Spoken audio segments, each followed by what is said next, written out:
Hello, glad to see you on my channel. I really value it.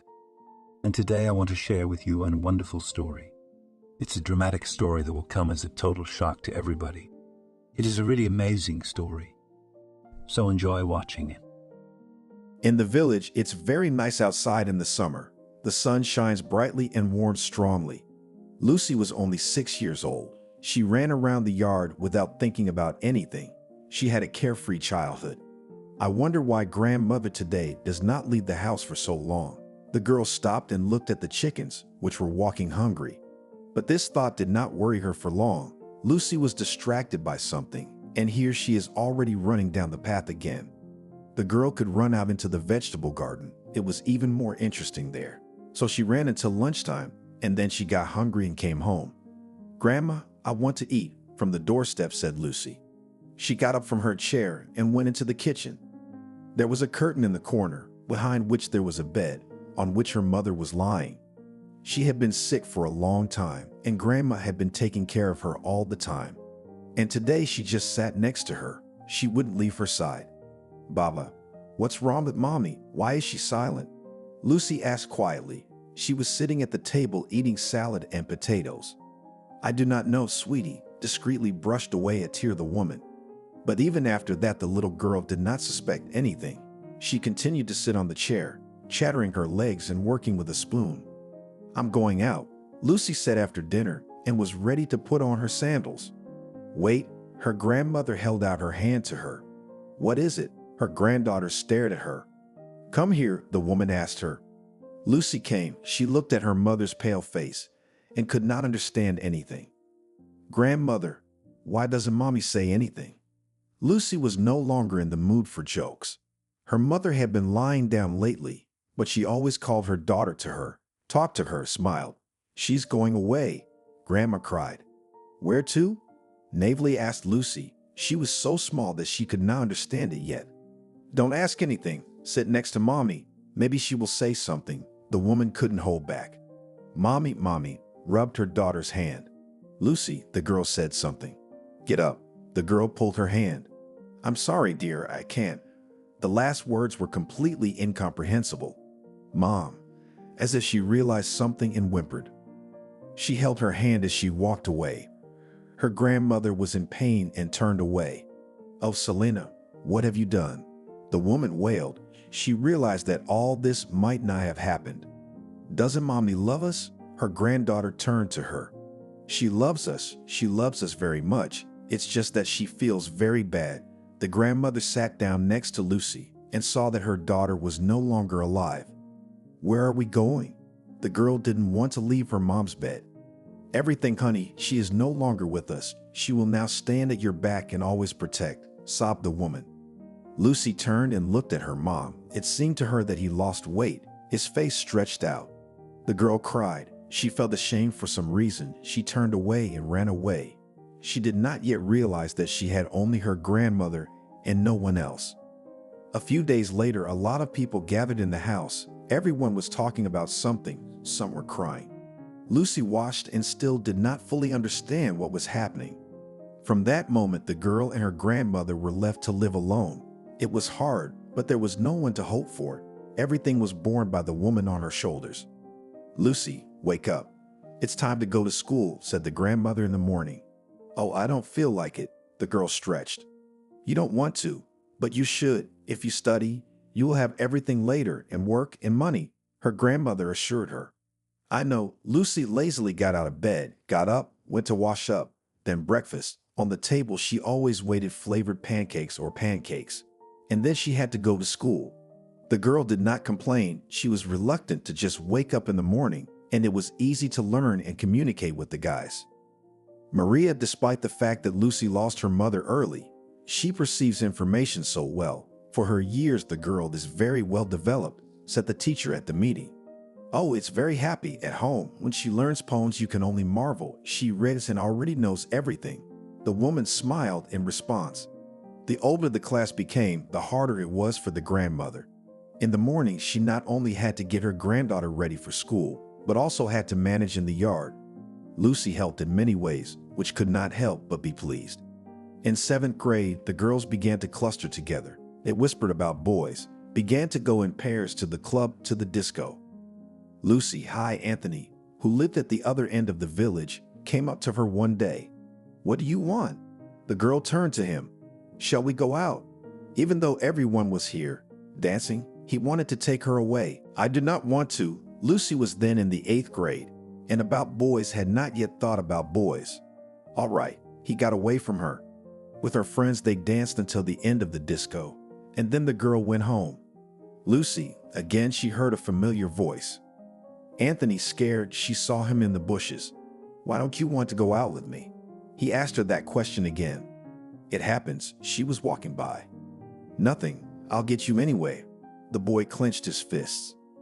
Lucy was flattered that many boys liked her and that Anthony was the first to start chasing her. She came home, went into her room, didn't turn on the light, looked out the window. The boy stood behind the bushes, smiled. What are you looking out there? Her grandmother looked in on her. Quiet. The girl put her finger to her lips. Silence, silence. Grandmother went back out. When Lucy came to her, she had already changed her clothes and sat down at the table. Anthony, she didn't look at the woman. Anthony what? She didn't understand. Walked home, only not in the open, but so, through the bushes, laughed the granddaughter. How? Grandma sat down after she put a plate of dinner in front of her granddaughter. Lucy looked at her grandmother with such a look that she realized that the girl did not want to talk about it anymore. How are things at school? Maria changed the subject. All is well. There are no 3s. 4's almost 2, chewed and said Lucy. You are my smart girl, approached her grandmother. At that moment she remembered her mother. Nothing, grandmother. Everything will be fine, said her granddaughter. Summer came. Lucy, as the best student, was sent to the southern camp. She was glad to be able to leave her village, to show herself, to see others. She and her grandmother packed her things, and she had to borrow some from her friends because she didn't have any. All right, behave yourself there, Maria admonished her as she put her on the bus. Bye, Lucy said nothing more. They were gone for a long 3 weeks. At first, when the girl got there, it felt strange and lonely. She didn't know anyone. She wanted to go home, back to her grandmother.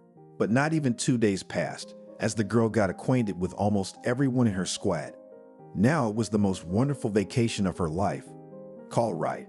They hugged their girlfriends goodbye. I will, they promised each other.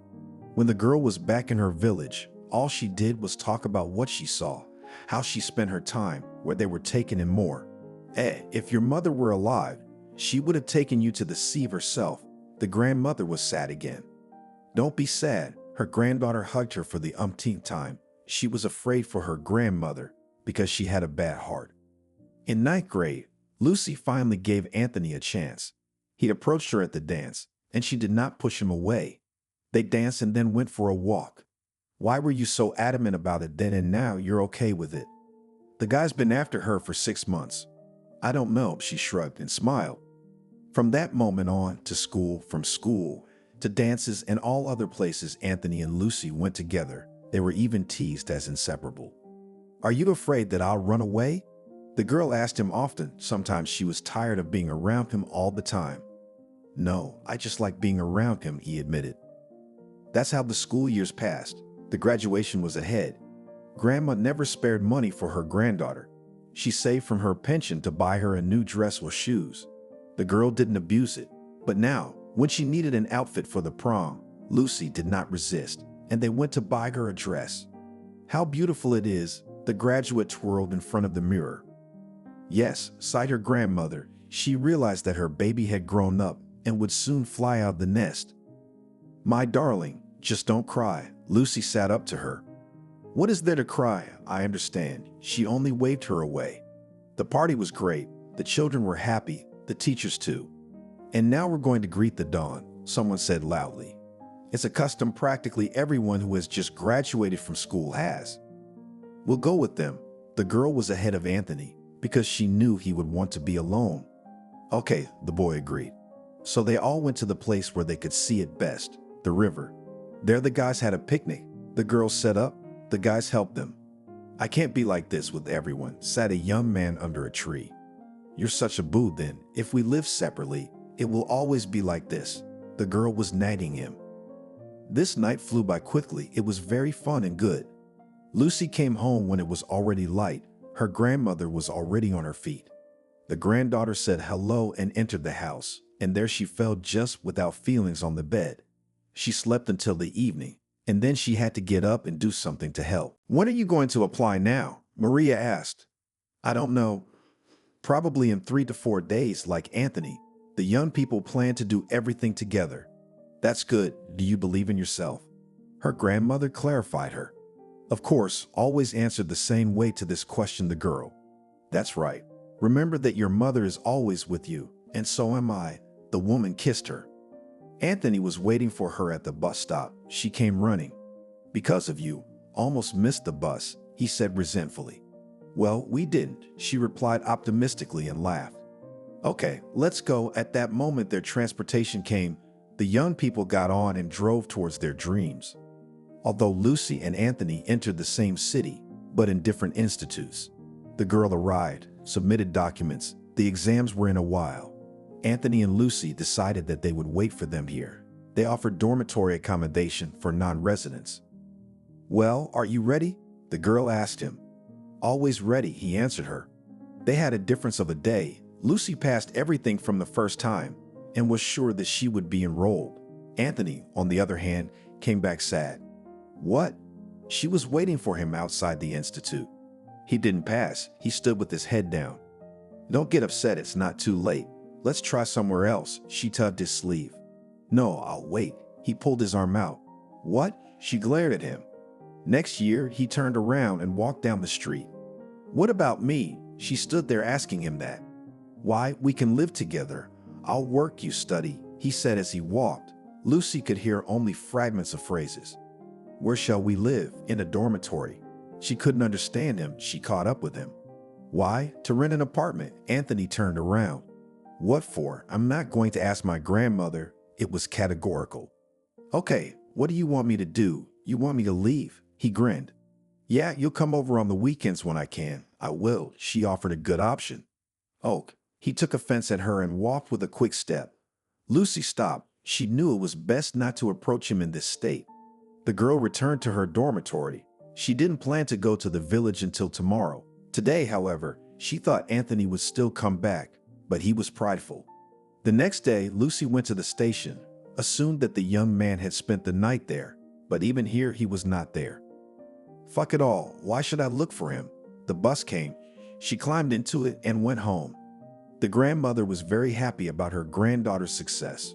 She realized that now she would have to be left all alone, but it was to be expected. Only one thing Maria was afraid of, that with her granddaughter did not turn out the same way as with her daughter. Lucy met with Pedia only after a week. All this time he was unknown where he was. Probably at home, but she didn't want to go to him herself, so they met at the club. "When did you arrive?" he asked as if nothing had happened. The day after exams, she didn't want to hide anything from him. Understandably, he was frowning as usual.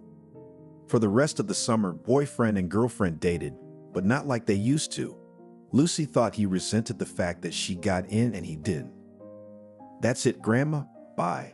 I'll call you. Don't lie to me. If it gets bad, tell me. I'll be there." She kissed her on the cheek. "Okay. God bless you." Maria crossed her. Lucy checked into the dormitory without any problems and started her studies. She, as in school, tried to listen to everything that was said. Her results were high, but close to winter, everything changed. "Lucy, Lucy," a neighbor shouted into the phone. The girl saw that the woman was calling from her grandmother's phone. "Hurry up and come. Stepanova is bad. I'm afraid she'll die." The neighbor was still talking loudly. "All right, I'll be there in the morning," she hummed up. Now it was late. The buses were not running. Until morning, Lucy could not find a place. The minutes stretched like hours. The girl could not wait until dawn.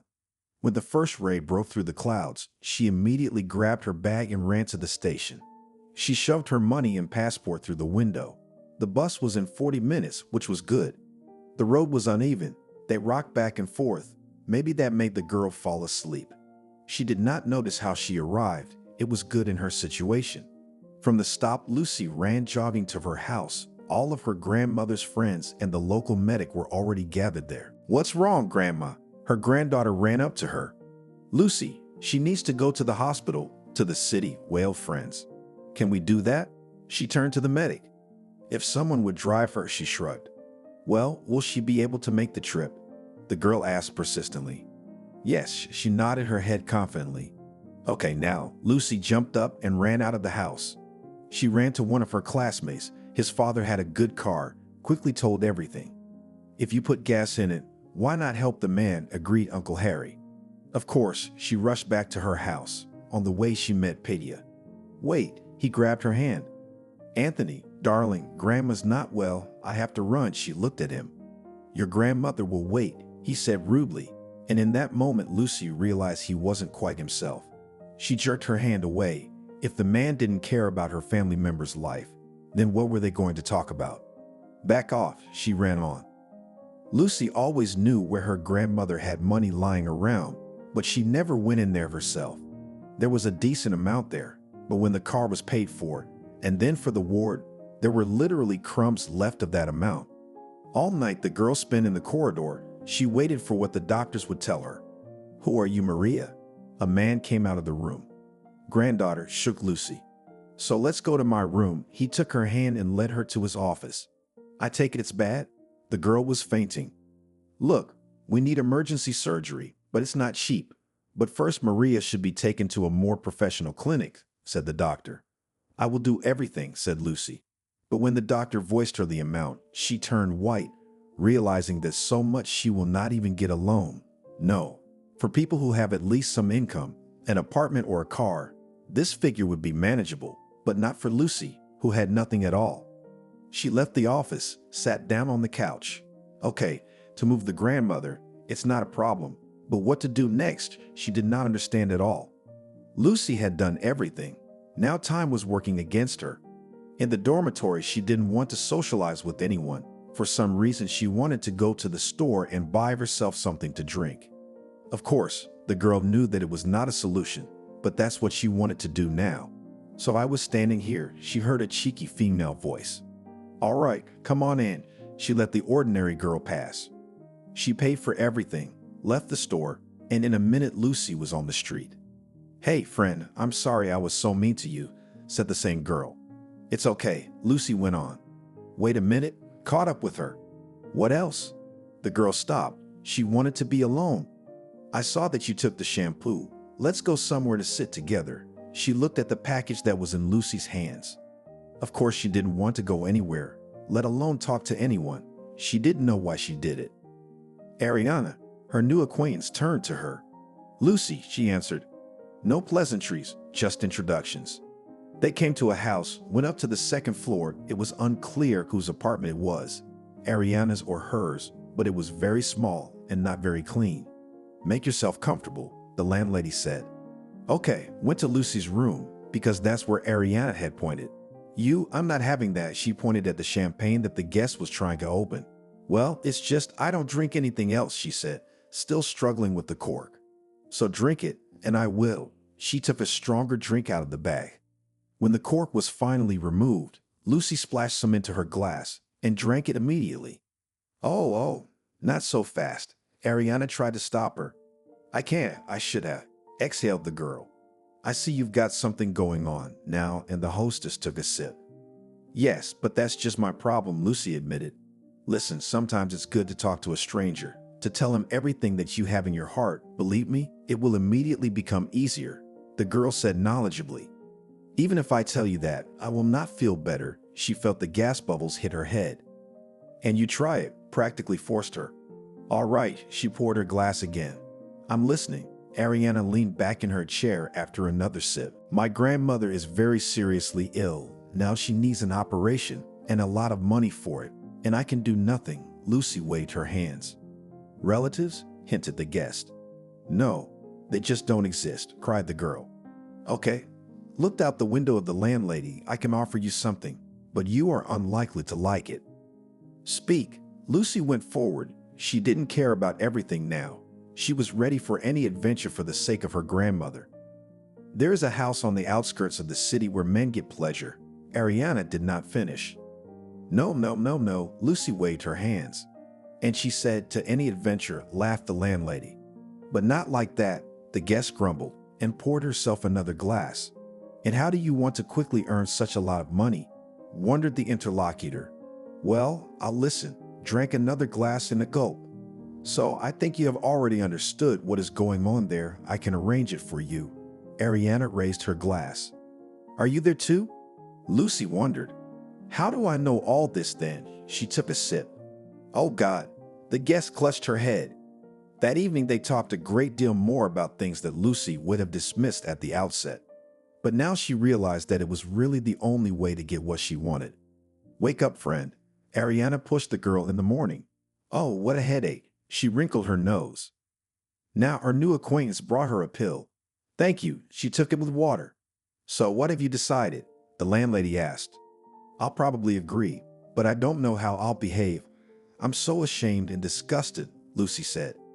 Everyone starts with it, and then they get into it, said Ariana and laughed.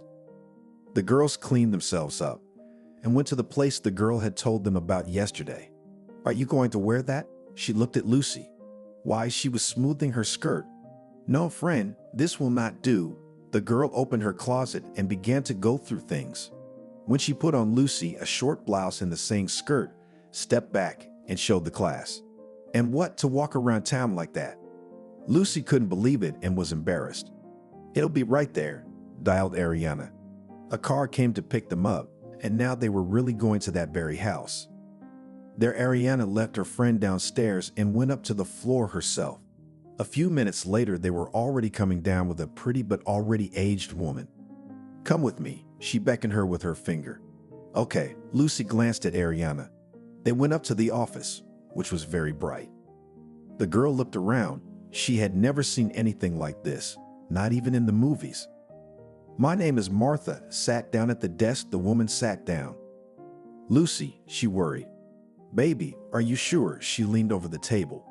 You know, not really, but I'm in so much trouble I can't put it into words, Lucy cried. Leave your snot somewhere else. You need some character here. Martha got up from her seat and started to walk around the office. Excuse me. She took a napkin and wiped her tears. Are you going to work or not? The woman stood over her. I will, the girl said without raising her eyes. Then come downstairs. I'll get Leela. She'll show you everything. Martha pointed to the door. Can I ask you a question? Lucy turned as she stood up. Yes, listen to her, the hostess of the establishment. I'm studying. Can I study during the day? That was a question that interested her. Of course, but I suggest you transfer to a correspondence course. She gave her good advice. Thank you. Lucy left the office and went downstairs. She was really disgusted to be here. Even though everything was clean, it seemed like it wasn't. Let's go, a pretty girl called out to her. Apparently it was Layla. They walked through the corridors. The girl went on and called some names, showed the rooms, but Lucy didn't remember anything. Finally, they came to one of the rooms, which was almost at the end of the corridor. Is this it? Lucy pointed her finger at the door. Yes, this is your room. Leela nodded her head and they went inside. They went inside together. Only then did the girl relax who was accompanying Lucy. There are cameras everywhere. I couldn't say anything unnecessary, she explained to the girl. Now it is clear why you all walked the line here, even smiled Lucy. Remember the most important thing. When someone comes in here, don't take him as a person. It's just a dream, she advised her. Thank you, hut Layla. She was pleased that everyone here was willing to help her. No one comes here from a good life, she said, and left the room. Lucy didn't know what to do. She waited for someone to come and say something. And she did. The doctor came and called her in for a checkup. Well, I can tell you that you're doing just fine, the woman said. Thank you. Lucy didn't know what else to say. She got up from the chair and went to her room. She just sat in front of the mirror and looked at her reflection. Martha came into the room. So are you ready for tonight? She looked at her. Probably. Didn't raise the girl's eyes to her. What do you mean, I guess? Martha raised an eyebrow. May I confess something to you? The girl seemed very ashamed, though she was. Speak up. The woman gave no indication. I've only had it once, so did not raise her eyes. Lucy. Jesus, inexperienced themselves. And there you go, the woman shook her head. but there was nothing in her eyes that looked like pity or anything else. Martha got up and left the room. Lucy didn't understand whether she was understood or not. In the evening, a man came into her room. The girl did not look at him, so that there was no immediate emotion inside. The one sat down on the bed. He liked the look of the one who sat here. "Shall we talk?" He dumbfounded her with a question. Well, she didn't move. "You see, I came here for a reason. My wife left me, and I don't even have anyone to talk to." He talked a lot more, cried at the end, and then left the money on the nightstand and left. Lucy could not believe her happiness. She wanted to talk to someone. Layla came in to see how it went. She was happy for the new girl that it was like that today. In the morning, Lucy got ready and left for her studies. Her mind was filled with thoughts of nothing but what had happened tonight. She was the lucky one, as her new colleague had said, but what would happen next? When the lectures were over, she went into the dormitory, grabbed some things, and went back to where Ariana and Layla were. "Come in," Martha greeted her. "Hello," Lucy was polite. "So since things are working out for you, you'll just be escorting customers," the woman told her. And if wanted details. Then, that's it, she realized what the girl wanted to ask her. Okay, Lucy smiled to herself. She thought to herself, she would do her best if possible. The first time some rich guy had taken her, he needed to show up in public with a pretty picture. He had been talking to someone all evening, bragging about how he had recently met a young beauty. On the way back, he tried to do something, but he was so drunk he couldn't. "Well, friend, you're a lucky girl," Ariana told her when she heard about it. Then there were a few more of the same elderly customers who wanted a doll around. They were willing to give money, buy outfits, just to make their friends jealous. In bed, however, they couldn't do much. Most of the time it didn't work out. Lucy was disgusted when they drooled all over her face and fell off next to her. "I think I'm going to put you in the VIP category, because they're the only ones who order you." Martha looked at a magazine. The money in Lucy's piggy bank was coming in fast. She went to the hospital to see how her grandmother was doing. The doctor who was seeing her came out to the girl. "I don't know if I'm going to make you happy or sad now, but your grandmother doesn't need any more surgery." He stopped talking. "How?" Lucy had only one thought. "No, you misunderstood." He took her hand and smiled. "Why scare you like that?" She crouched down in the hallway. "For as long as we've been watching Maria, she's been doing well. Apparently she had some kind of severe stroke. But now everything is fine. A scheduled operation was performed, but one more such blow she will not withstand," said and warned the doctor. "Thank you." Lucy didn't know whether to cheer or cry. It had been 4 months since she had started all this. As she drove from the hospital to the dormitory, she saw Anthony there at the entrance. "What are you doing here?" She just wanted to ask and pass by. "Waiting for you," he was kind of angry. "I don't have time," she remembered. The last time they met. "Let's talk." He took her hand like he did then. "Anthony, Grandma's not well. She needs to go home soon. I don't want to talk anymore." Lucy looked him in the eye. "What happened to our relationship?" He blinked. He looked like he was going to cry. "That's something I'll have to ask you," she cut in. Actually, more than not communicating, Lucy was afraid that the young man would find out what she was doing and where she was getting her money. Today, Lucy walked with only one thought in mind. What would she say to Martha now? There was joy in her heart that she wouldn't have to do all this anymore. "Where are you going?" "Go back to your room," the landlady shouted at her.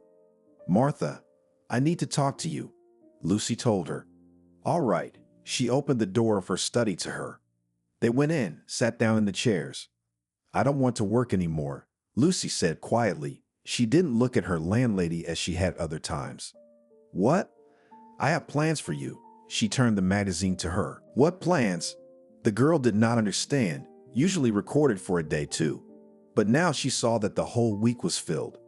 "Listen to me, and don't you dare refuse," looked intently at her Martha. "All right," nodded Lucy. "I don't know how he found out about you, but he called yesterday and said he needed you for a week." She ran her pen over the entries in the journal. 7 days, that's a long time. Lucy was frightened. "It's okay, you'll be patient. Look how much he's paying. It's only through us. Imagine how much you'll get." She showed the amounts. "Okay, but this will be the last time." The girl stood up and left the office. She went to her room. She thought to herself, it's good that she was lucky with her looks. Everyone wants a doll, and here she is. At least this one would turn out to be old and infirm. With these thoughts, Lucy was getting ready, and lo and behold, she was summoned. She came out of the building.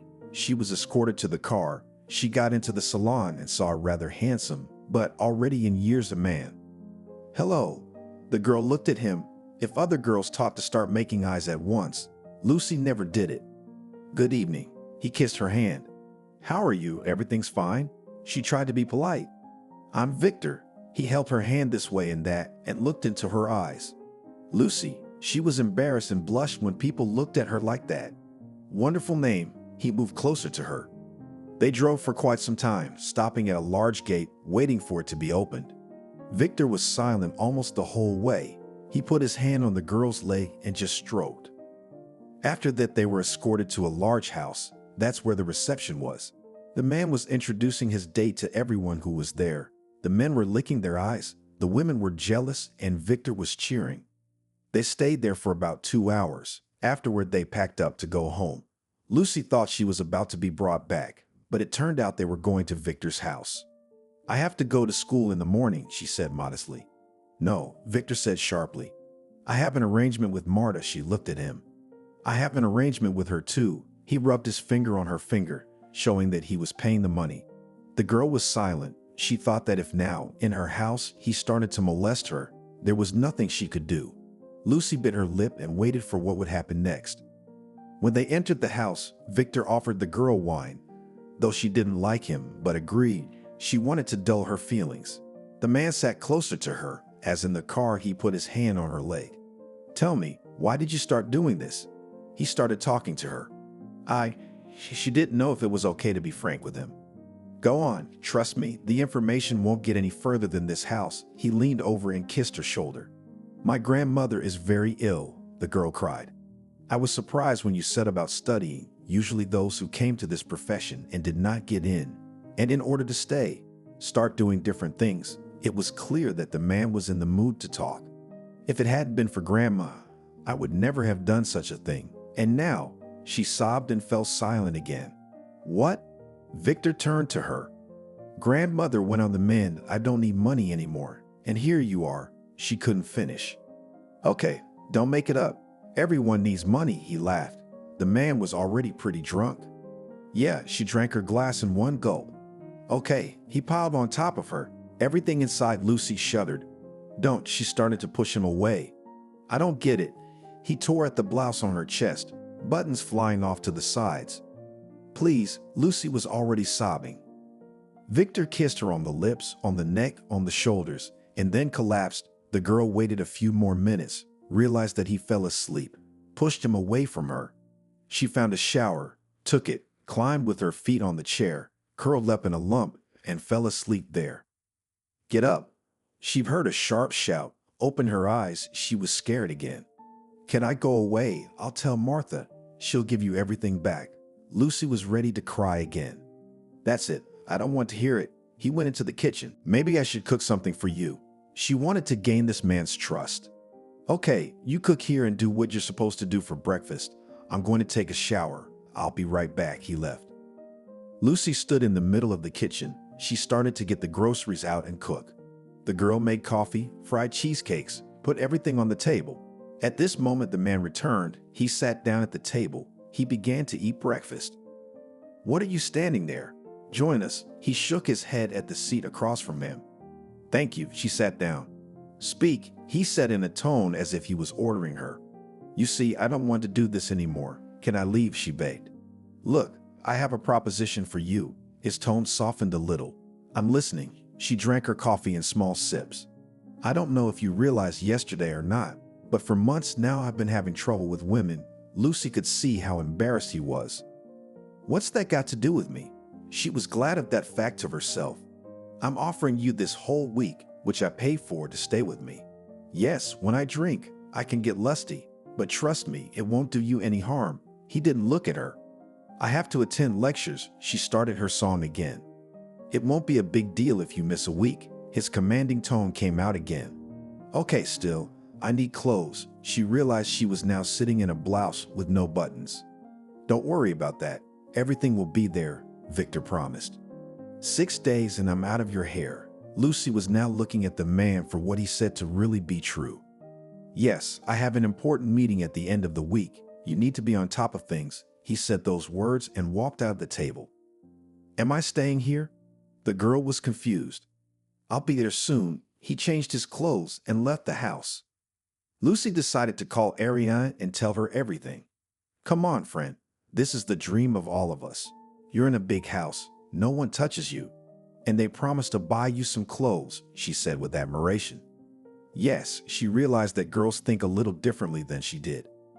Now the girl understood that all girls who come to the big city in a dream to meet a rich husband. And that, so she married him.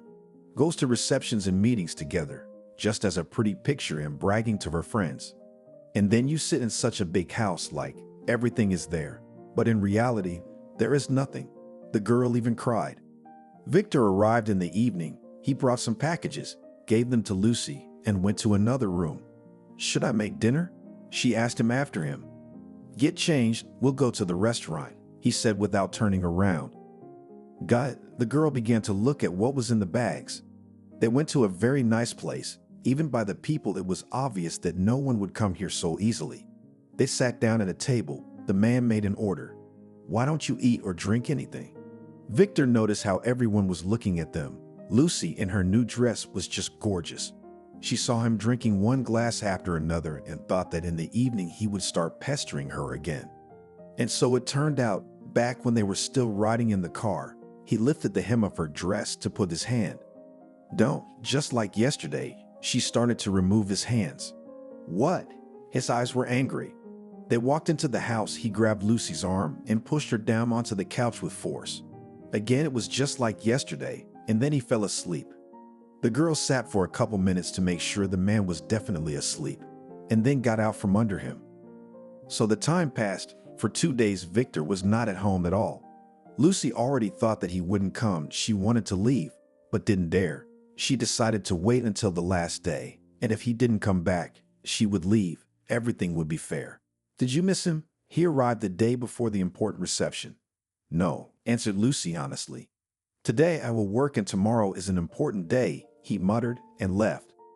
The girl exhaled. She huddled in her corner again and sat there until she wanted to sleep. Then she moved to the couch and fell asleep peacefully. The next day, from the very morning, the preparations began. Victor kept saying something warning. Lucy only nodded her head. She was worried. Going out, he looked at the beautiful companion who was to spend this evening with him. A little anxious, walked Lucy to the car. She was worried about not knowing table etiquette well. She was afraid of embarrassing herself. They arrived. There were already people waiting for them. Almost all were foreigners. Lucy understood what they were talking about. She knew the language, of course. She could not translate all the words, but the essence was clear. At first, they showered her with compliments and told Victor that he was lucky to meet such a girl in his life. It was nice, but it was all false. The dinner continued. The informal talks did too. The man wasn't drinking much today, but it was still there, so Lucy knew there would be those nasty solicitations again. Oh, Lucy heard a familiar voice. Everything trembled inside. It was Anthony. Get away. What are you doing here? She shushed him. She realized that he could ruin the evening. I saw you come in here with that geezer and I thought I'd take a look. He was clearly under the weather. Young man, leave the room. The receptionist approached him. At that moment, Victor stood up and approached Anthony. Get out of here before it gets worse, he told him through gritted teeth. Worse for who? The boy grinned. Guess what? The man saw security approaching them. Did you become an escort? Yelled Anthony as he was led out of the hall. Lucy sat neither alive nor dead. What to do now? This jackass was sure to tell everyone. And even if it wasn't true, they would still believe him. She was ready to cry, but she held back. Those who were sitting at the table saw the whole scene. They couldn't understand what was going on. Victor explained to them that the former suitor was jealous of the girl. Everyone laughed and the dinner continued. But after this incident, the man had a drink. They got into the car and drove home. Strangely enough, Victor sat quietly, so they drove home. What was that? He poured himself another glass. Sorry, it's Anthony, my ex-boyfriend. Lucy realized that today everything would be over, and she was ready to go home herself. And what? Some ragamuffin is better than me? He was coming on to her. Don't, Lucy cried. She pushed him away and ran to the door. You won't regret it? He was lying on the sofa on his side, looking at her. Fuck you. She yanked the door open and ran outside. The girl didn't know where to go. She decided she needed to let Martha know she had done her job. Oh, here she is. The woman looked at the crying girl. Martha, I've done everything. Can I go now? Lucy asked her. Yes, she shook her head. Overjoyed, Lucy went to say goodbye to Ariana and Layla but couldn't find them. She didn't want to get into trouble. She hailed a cab and headed home. As the girl drove home, she was glad that this moment of her life had come to an end. There was only one thing left to do: find out what Anthony would do. Hello, she walked into the dormitory and met an acquaintance. Where have you been? The janitor asked her. I've been wherever I need to be, Lucy answered her rudely. You could have said it normally. She turned away. I'm sorry, Lucy realized she had been rude. The girl changed her clothes in the room. She realized that it was time for exams, and if she did not pass them, she would not be transferred to the next course. The girl decided that she would start preparing from tomorrow. There was a lot of questioning, but the girl just closed herself in her room alone. She didn't know where her roommate was, but neither she nor her things were here. Hello, Lucy woke up to the ringing of the phone. It was her grandmother. Her heart was racing in her chest. She was afraid of what she was going to say to her. Granddaughter, hello. Grandma started normally. Grandma, stop talking, and Lucy herself cried. Anthony came here and said such things about you. The whole village is whispering, said Maria. It's all wrong. He's just jealous. That's why he said all sorts of nasty things, and even resentful of me, practically shouted Lucy. Oh, sighed the woman. What's with you? Heard the girl in the tube, only heavy breathing. Lucy, exhaled the grandmother.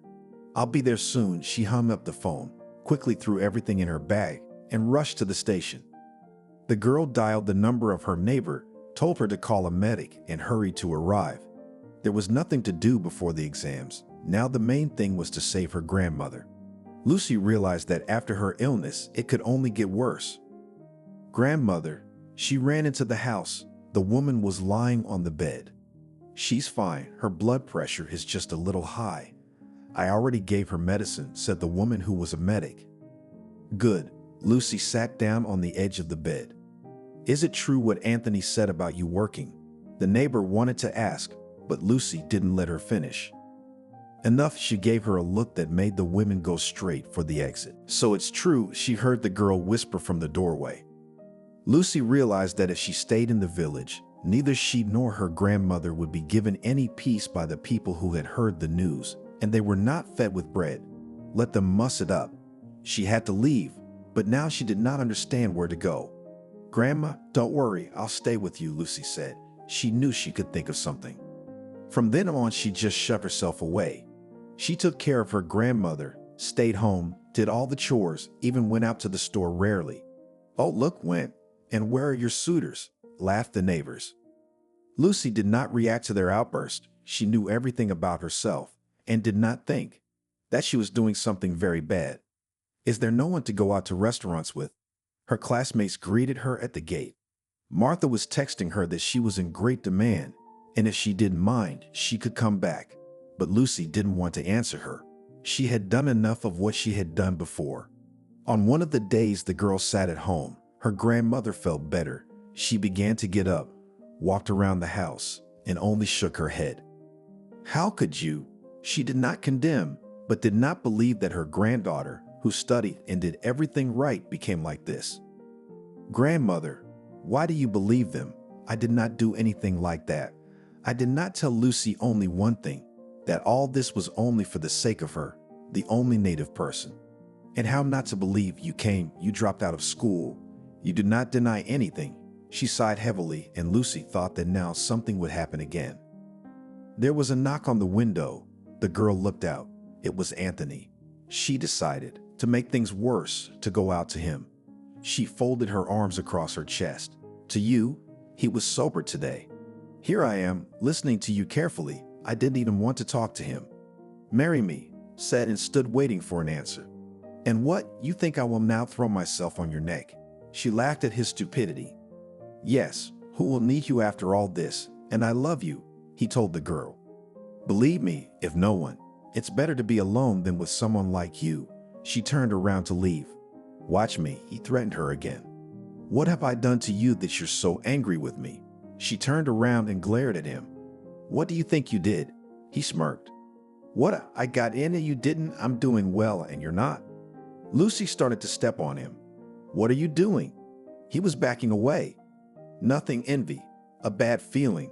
Why did you spread untruths all over the village? Tears stood in his eyes, but the girl held on. Did you have a bad feeling about me? You were attracted to rich people. He snapped at her. Get out of here, so I never see you again. He wanted to spit in the face of this insolent man. The girl returned home, shaking all over. In the morning, when she went to the store, she found that on the gate were written various obscene words.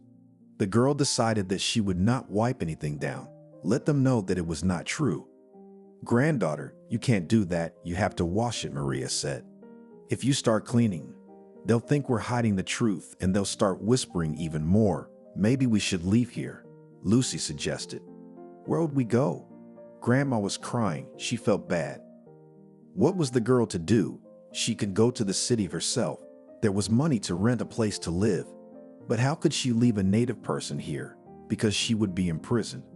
Sometimes Lucy went to the bathhouse, closed herself there, and thought. No one could help her. What? She went to look for grooms, or went to the city, missed her profession. Shouted after her, when one day the girl was going to go to the city where she studied. Lucy wanted to know whether she would be reinstated in the institute or not. What do you want? Mind your own business. She looked around. She realized that she should not do it, but she could not keep silent. All the way she cried, but she could not think of anything. The institute said that there were no budgetary places, and if they reinstated her, then only on a paid basis. This did not please. There were things left in the dormitory. Lucy wanted to take them away.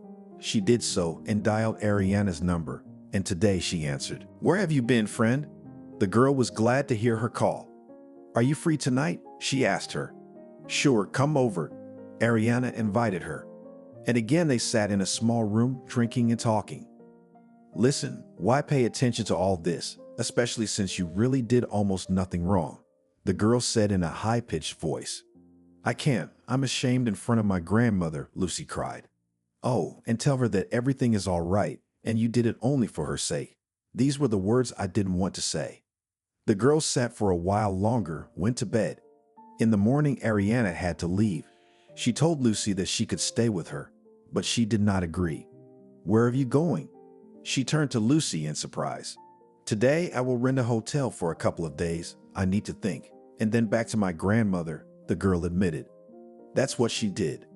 The room was nice, cozy, and comfortable. Lucy took a shower. When she came out of it, she saw that she had a message.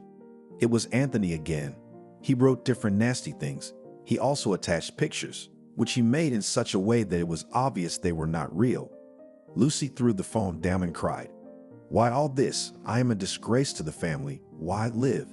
She stood in front of the mirror and shouted to herself. Then she took a pair of scissors and stabbed herself in the wrist. It hurt. And then Lucy fiercely began to stab at that spot until she lost consciousness. The hotel staff first heard screaming from her room, and then there was the sound of something falling.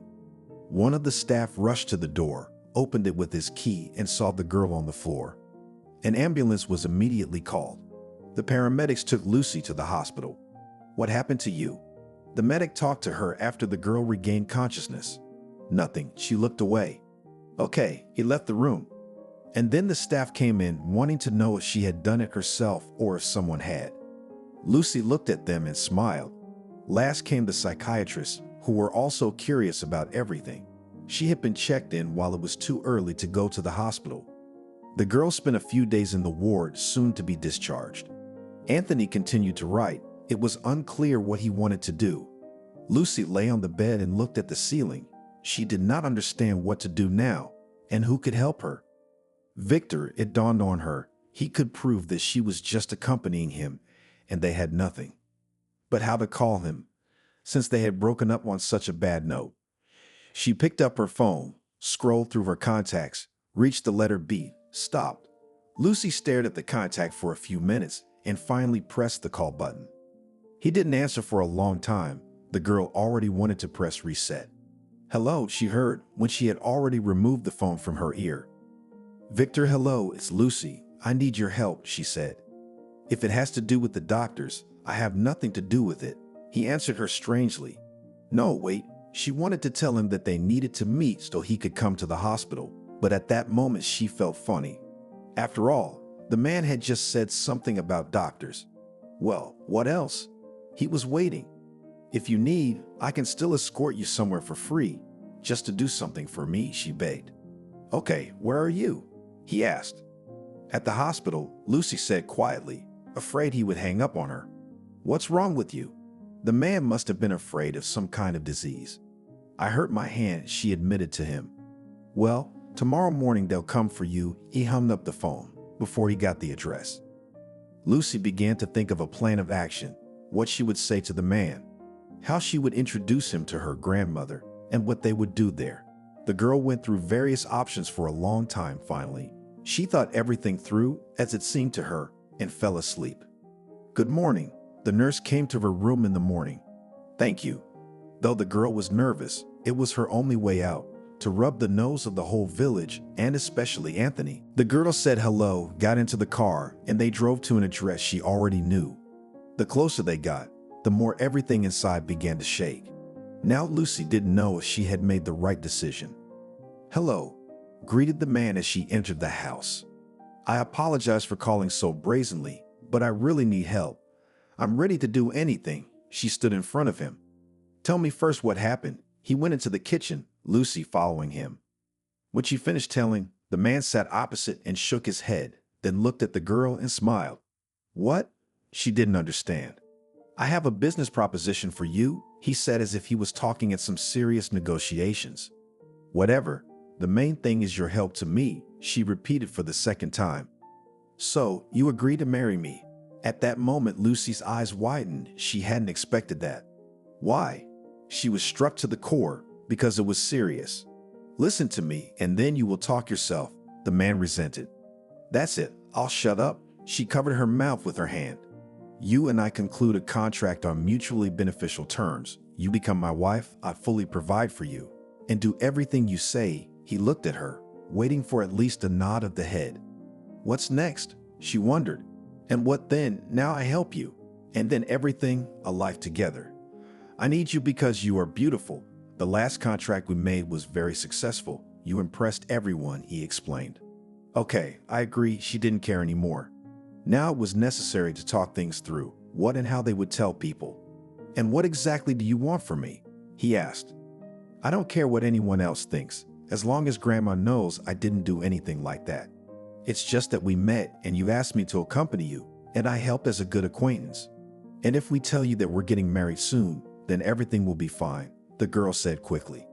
"I understand you, only while I do not have time for all this, can we delay a little?" He looked at his schedule. Of course, Lucy was already happy about that too. "What are you planning to do now?" He was curious. "Probably go to my grandmother's." She lowered her eyes. "I don't think she'll meet you with that and not be upset." He pointed to her hand. "You're right." She touched the bandage. "You can stay here. I promise I won't touch it." He set the empty coffee cup on the table and headed for the exit. "Should I make something?" she said when the man was already in the doorway. "Do whatever you want." Victor left. Lucy didn't know whether to be happy about what had just happened or laugh. On the one hand, Victor would do whatever she told him to do, but on the other hand, she'd have to become his wife, which wasn't very happy. At first, she wanted to call Ariana and tell all this, but then she changed her mind. She knows less, sleeps better. That was the girl's conclusion. "So what do we have here?" She opened the refrigerator. Like last time, there was a lot of things. The girl decided to cook borscht. Maybe rich people don't eat it, but it was necessary to surprise them. She worked on the stove for several hours. When finally everything was ready, she tasted it, realized that it was very tasty, closed the lid, and left the kitchen. Victor didn't arrive very late. "I made borscht," Lucy said when he was still on the doorstep. "Great, help yourself," the man smiled.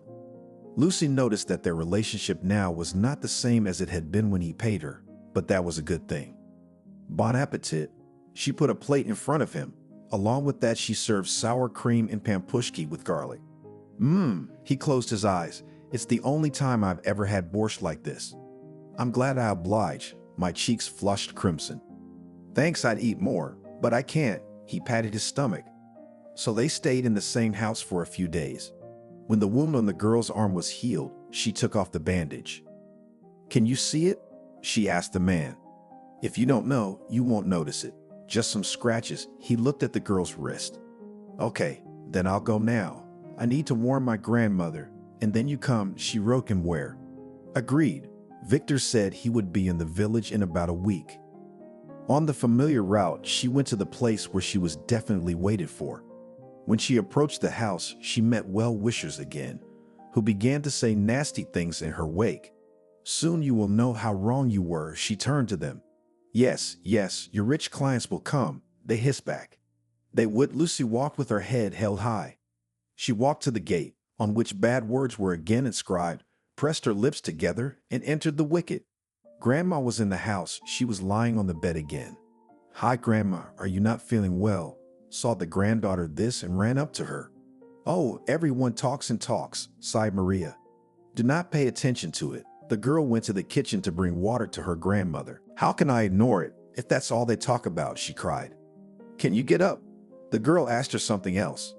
"Of course I can." She started to get up. "Good, we'll soon have guests." Lucy smiled. "Who is it?" Maria was surprised. "My fiancé." Her granddaughter didn't brag, but it looked like it. "Wow," shook her grandmother's head. After that, they started to cook something while talking a lot. The woman kept grumbling. Why did she go to this city? It always turns out that way, even if you are the best. "Grandma, people's envy knows no bounds," said the granddaughter. "Yes, there is a place for that too," agreed with her. In the evening, they all continued their conversations. "Tell me about the groom," the grandmother asked. "What to tell about him? He is a grown man who helped me a lot," Lucy said quietly. She didn't want to deceive her grandmother, but it turned out that way, and sometimes a sweet lie is better than the bitter truth. "Everything is clear that nothing is clear," grandmother as if hesitated in the words of her granddaughter. They separated by rooms, or rather, Lucy went to her own, and the grandmother remained still there.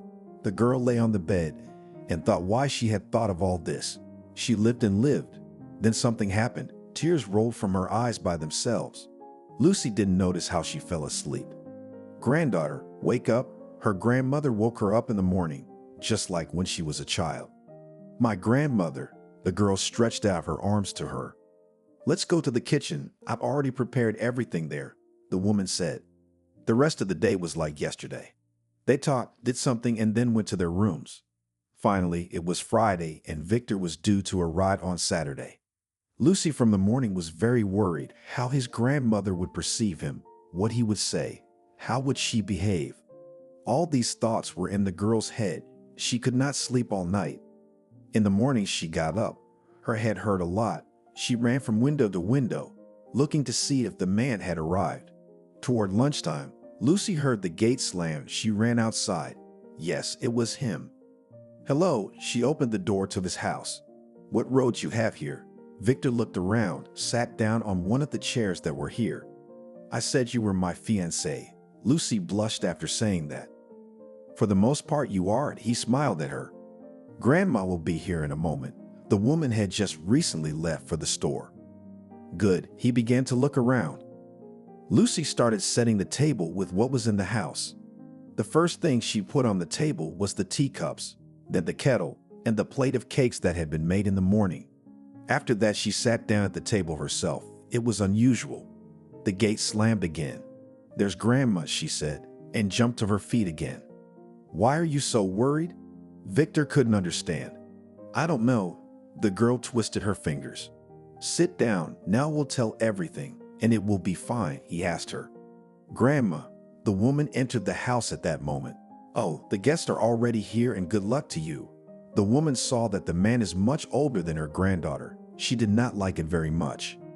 "My name is Victor. I have come specially to tell you that your granddaughter is not guilty of anything." He began at once without any backstory. "I'm Maria." She began to look at the man's face. Something in it seemed familiar to her. "So, Lucy and I met in the city. I liked her immediately. Young, active. I decided to ask her for a favor, which your neighbor took not quite as it should be," the man said and said. "Victor, you say?"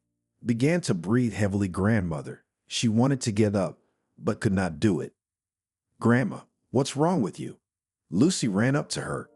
Now Victor got up to help. They put the woman on the bed. The girl dialed the medic. She lived close by, so she came quickly. The woman stared at the man before examining Maria. "Hurry," Lucy hurried her. "We need to get to the hospital right away." The woman only glanced at her grandmother. "Can we go in your car?" The girl looked at the guest. "Of course," hurried Victor. They helped Maria down from the porch. Half-Line placed her in the car. Lucy sat and stroked her grandmother. "Be patient, sweetheart." She stroked her hair.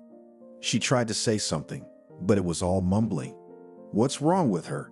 A man looked over to them. "I don't know. Let's hurry," Lucy said. "Let's go as fast as we can, see what gullies there are." He pointed out the window. She was surprised, went into the room, put everything in, and came out. "Hello," said the man. Finally, they arrived in the city. In a few minutes, they were at the hospital. Victor helped in everything. It was pleasant to the girl. "I guess I'll stay here for now," she looked at him. "Okay, but remember that I have fulfilled my part of the agreement. Now it's your turn." He turned around and walked down the hall. "I remember everything," Lucy said quietly as he walked away. And why did she do all this? Once again realized that the girl was wrong. Well, they said about her and would say, why all this concert made it worse. She sat there and blamed herself. The doctor said that she could go home. If there was anything new, she would definitely be called and informed. "Okay, thank you." She didn't want to leave. She called him as they had agreed, and again the car was at the hospital. "What's wrong with Grandma?" he asked her when she entered the house. "I don't know. They told me to go home. As soon as there is a change, I will be informed." She sat down on a chair and cried. "You don't need that here." He handed her a napkin. "I'm sorry. I felt really bad inside. I wanted to scream and cry." "Shall I pour you a drink?" Victor asked. Lucy wanted to agree to this proposal, but she stopped herself because she thought he would start pestering. "Don't worry, I won't pester." He realized what she was thinking. "Okay, a little is okay." She nodded then. The man splashed some champagne into her glass, not champagne at all, handed it to her, and made her drink it. "You'll see, it'll get easier," he told her when Lucy started to refuse. "All right," she clucked and took a sip. Victor looked at her and waited for her to feel better. "Tight," she said in response. He smiled, went to the kitchen, and brought her some lemon. "Brr." Lucy ate it and cringed. "So I'd helped you. Now it's time to fulfill the demands on your part," the man told her. "I'd already agreed. What else do you want from me?" She didn't understand. "You will live in this house. Now there will be active preparations for the wedding. This event will also be to my advantage. I will invite all the partners there, so that they will see that I am not some kind of a swindler, but a normal, serious person." He made a smart look. "I got it." Lucy sat back in her chair. The strong alcohol had taken its toll on her, and she had fallen asleep. The master noticed it, came up to her, wanted to take her in his arms, but she refused, and he simply escorted her to the bedroom. Now Lucy was no longer huddled in that chair and on that sofa where she had been the first time, but slept on a regular bed.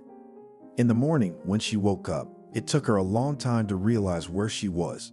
But when Victor looked into the room, she remembered everything. Tears immediately sprang to her eyes. "I need to go to my grandmother today," she told him. "The car is at your disposal. You can go anywhere you want," he told her. "Can I ask you something?" He wanted to get out, but she stopped him with her words. "Yes, of course." He looked at her. "You won't hit on me before the wedding, will you?" She was ashamed to ask this question, but it had to be voiced. "Okay, whatever you say." He smirked and left the room. After that, the girl washed her face. She went to the kitchen and made breakfast. Since Victor was already gone, she had to sit at the table alone and eat breakfast. Then she changed her clothes, went outside, told the driver where to go, and they went to the hospital. "Doctor, tell me, how is my grandmother?" "She saw a man." "I told you, if there's any change, I'll call you." "As long as her condition is critical, I can't tell you anything. Even if we start the operation now, she may not survive," he told her. "Thank you." She sat down on the couch, feeling just awful. Lucy came home, and to keep herself busy, she started cooking. She cooked so much it made her laugh. Victor returned in the evening. He looked at the set table, where there were a lot of dishes. Then he looked at Lucy.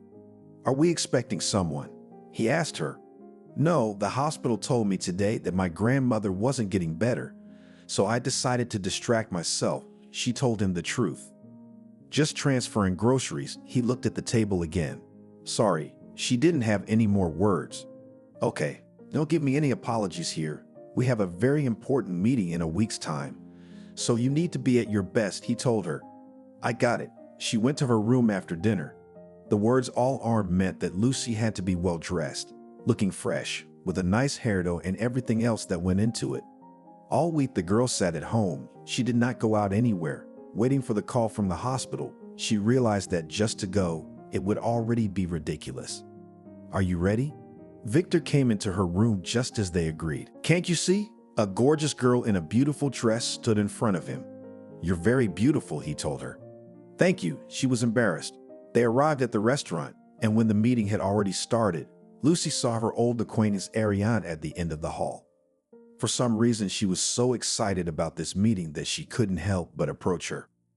"Victor, can I step aside for a few seconds?" she said to him. "Sure, why do you ask?" He turned to her and looked at the others who were sitting at the table. He started to smile. She saw that Ariana saw her too, made a gesture for her to come over, and together they went to the ladies' room. "Hi, friend. What are you doing here?" Ariana was very surprised. "I have such circumstances." Lucy told her story, of course, not in detail, in brief, but everything was clear. "Wow," she stretched out. It was obvious that in these words there was a drop of envy. "Believe me, there is nothing good in it," Lucy told her. "Don't say that." The acquaintance made a sad face. They talked some more and then went to their own tables. "Who was that?" Victor asked, so that no one could hear them. "Let me tell you everything at home." Lucy turned to him. She didn't want to explain herself now. "Well, at home, so at home," he agreed. When the negotiations were over, everyone went home, including Victor and Lucy. Strangely enough, Victor kept his promise. He hadn't consumed anything the whole evening, and now they arrived home quietly, nothing like it had been before.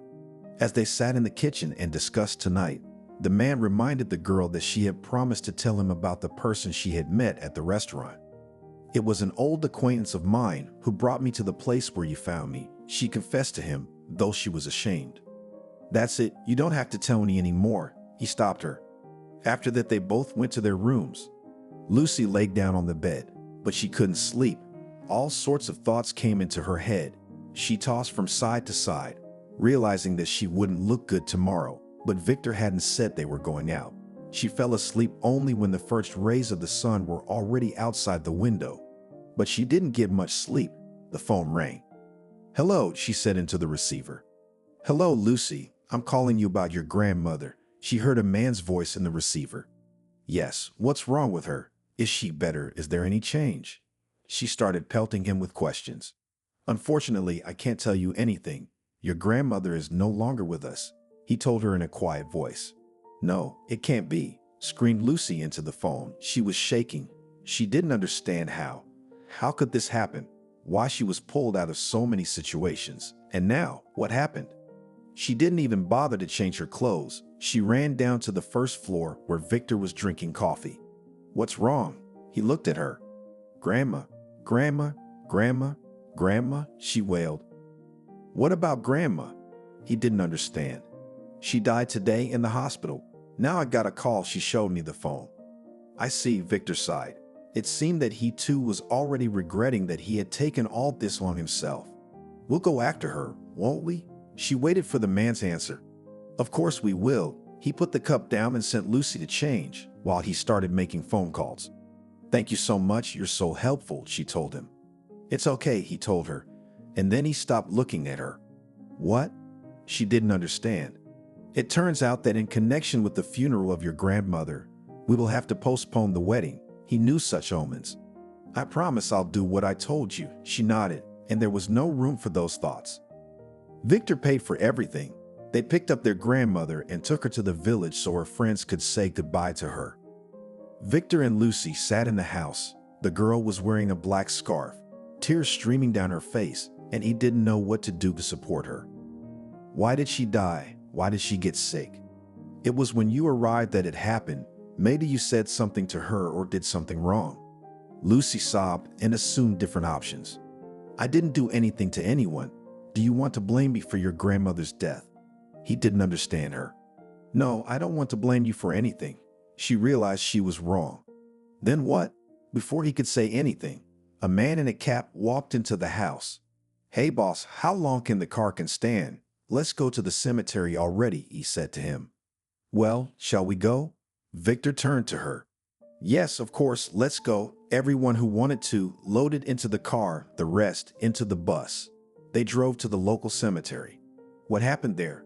Lucy couldn't remember very well. Someone said words. Someone felt sorry for her. That sort of thing.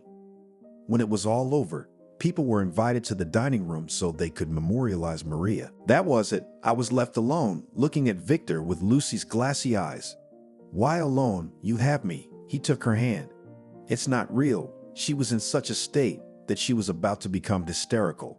Yeah, it's not real, but if you wanted to, you could do it differently, he told her. You know what? Why don't we go to the cemetery? Lucy told him. What cemetery? It's practically nighttime. He looked out the window. How about tomorrow morning? She looked hopeful. I didn't want to stay here, he told her. Please, I have to go to my mom's, Lucy asked him. All right, tomorrow morning we'll go to my mom's and then we'll go home right away, agreed. Agreed, she nodded her head. After that, Lucy went to her room and asked Victor not to disturb her. And again until the morning she could not sleep a wink because she felt very sorry for herself. First of all, she had no one left. She was alone, and she felt sorry for her grandmother. She couldn't understand. Why then, when she had the attack, she had made it through, and now what had happened? Now in the morning, when it was still very early, she got up, went to the kitchen, made coffee. She and Victor drank a cup each. Well, shall we go? He asked her. Let's go, she said. They got in the car and drove again to where they had been just yesterday. Lucy quickly found her mother's grave. They walked up there with Victor. Hi, Mommy. I'm sorry I didn't go to see you for so long, and now I probably won't come for a long time yet. The girl leaned over the monument to kiss the picture. Is that your mother? Stared Victor at her. Yes, why are you so surprised? She didn't understand. Selena was my first girlfriend, he said. There's no such thing. Lucy smiled back at him. Well, as you can see, it does, stood the flabbergasted man himself. So first you were friends with my mother, and after all these years you met me, and now you take me as your wife. She couldn't believe it. Do you know who your father is? He asked her at that moment. Redness ran down the man's cheeks. There is a picture somewhere in the house, Lucy remembered. My grandmother always showed it to me. Would you be able to find it now? He pestered her with the question. Well, I don't know, I guess I can. She didn't understand what the man was getting at. They drove quickly. He got into the car, Lucy too, closed the doors and drove off. He was in a hurry, doing everything ahead of her. They ran into the house. So where could the pictures be? He asked her man. She calmly went to the chest of drawers where her grandmother kept her things. She opened one locker, took out an iron box, and started going through the photos. Some of them were of her mom, where she was little with her, and she held her gaze on them. Yes, then you'll look at all this. Victor couldn't wait for her to find a picture. And the girl pulled out the picture that was at the very bottom. It was black and white, washed out, showed it to him. Look at it, he told her. So, Lucy stared at the picture. You don't recognize it, because that's the picture your grandmother said your father was talking about, right? Lucy looked at the picture again and realized that it was Victor. At that moment, the girl cried. Why she didn't say before she died that she recognized you. It must have made her feel so bad. Lucy guessed now. So that's it. Let's leave it for later. Let's go. All the way the man was silent. He was just in shock. It was impossible to put it into words, but it could still turn out that it wasn't true. They were just friends. I just kept the picture. I told my mother he was the father because I didn't want to tell her. When they were in town, they immediately went to the clinic where Victor wanted to take a paternity test. Everything was ready. They drove back home. God, I don't even know how to address you now. Why I was such a fool. He grabbed his head and spoke without stopping. Calm down already. You didn't know. I didn't know. Who would have thought that in such a big city two people would meet and it would turn out that they are father and daughter? She calmed him. No, I still don't believe it. Why did I do that? You. He remembered kissing her. Be thankful that we haven't had anything yet. Now Lucy felt like a queen in this situation, that she didn't let anything happen to her. Yes, even what we had was already enough. Victor couldn't come to his senses. They arrived home. He immediately took out a bottle. Lucy looked at him with frightened eyes. He drank 2 shots in a row because the situation was not in his head. All this time, Lucy and Victor lived together. They didn't discuss much because Victor insisted on waiting for the result. If the result was positive, he would lay the world at his daughter's feet. If it was negative, they would decide what to do next. Now they were 2 independent people who simply lived in the same house. Finally, one morning, Victor's phone rang. It was a call from the clinic. Yes, only Lucy heard him answer. What did they tell you? She was curious too. Let's go. The tests are ready. They were in the car again, driving to the clinic again. They took the envelope. Victor printed the envelope and squeezed his eyes shut. When he opened his eyes and saw the result, he rolled up that piece of paper, put it back in the envelope, turned around in the back seat. Hello, daughter, he said to her. Was it really true? Lucy still couldn't believe it. As you can see, he handed her the papers. How do you live with yourself? All my life, I was told my father was dead or something, and I believed it. My grandmother showed me this picture a couple times, said you were my father. But when I asked her for it, she never gave it to me again. And now, she stopped talking, tears streaming down her cheeks. Daughter, you said you were alone, but you're not alone, you have me. I'll tell you more, you still have a grandmother, and you also have an aunt, Victor told her. Still, I don't believe it. She turned away to the window, crying and crying. When they arrived home, Victor went to his office and invited Lucy there. Why did you call me here? She asked. I want to tell you our story. I'm sorry, daughter. It's all my fault, the man told her. What's your fault? She didn't want to hear what he was going to tell her.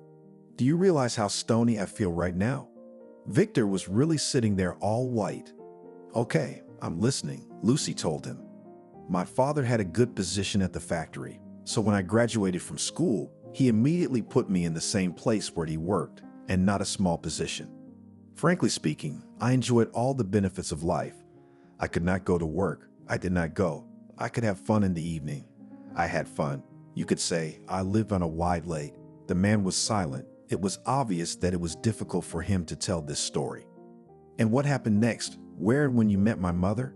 I wanted to finish the conversation quickly. She was a student at some unassuming technical school. I didn't know it then. We were out at some company and she came there with her friends. To be honest, I didn't care, but everyone started pairing up. And it just so happened that Selena and I ended up together. Yeah, I think I'm a jerk now, but I was having so much fun back then. I wasn't thinking about anything. I don't know why she believed me, but we spent that night together. And not just that night, but the next few. And then I found out that she had graduated from that very technical school and was looking for a job. Of course, I didn't want to leave her in distress, or maybe something else. I wanted to show off. I asked my father and he got her a job at the same place where we worked.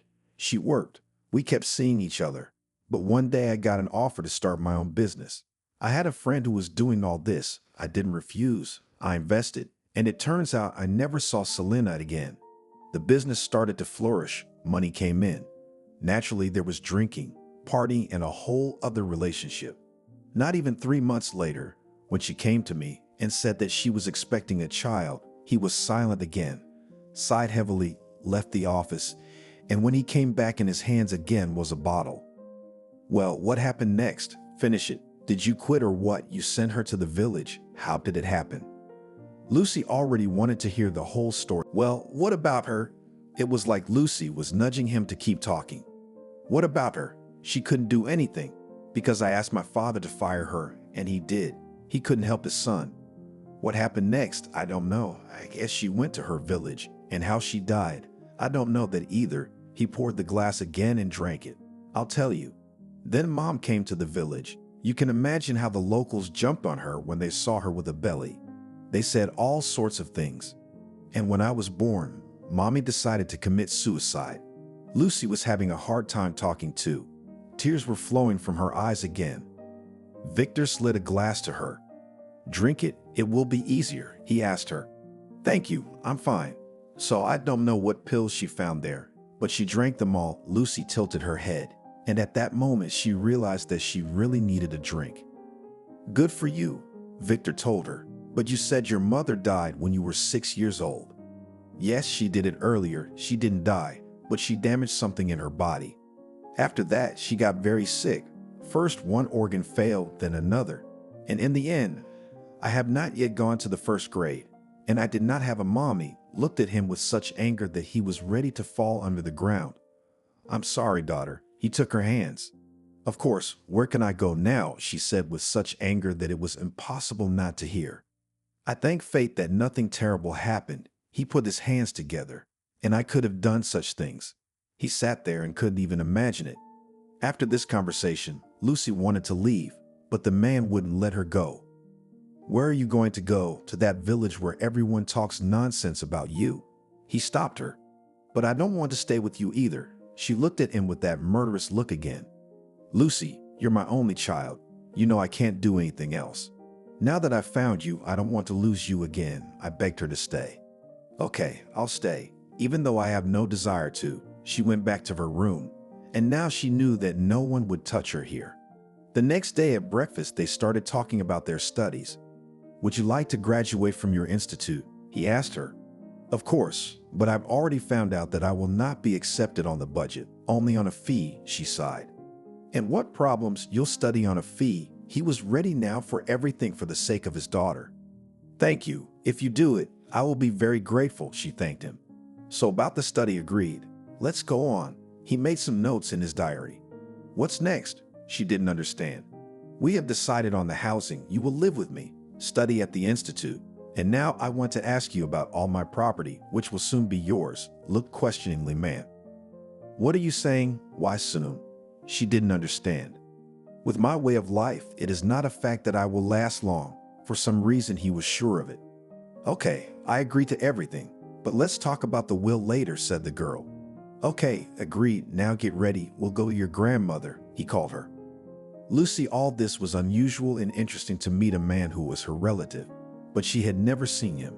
So the girl quickly packed. They drove. The woman lived not so far away. And when her son arrived at her place with a young girl, the latter immediately made an unpleasant face. Mom, don't make such a face, Victor told her. Why? Should I meet you again with another underage girl? Without embarrassing anyone, the woman said. You won't believe it. It's your granddaughter, he told her. What are you talking about? What granddaughter? You've never even had a wife. You've only got little girls on your mind.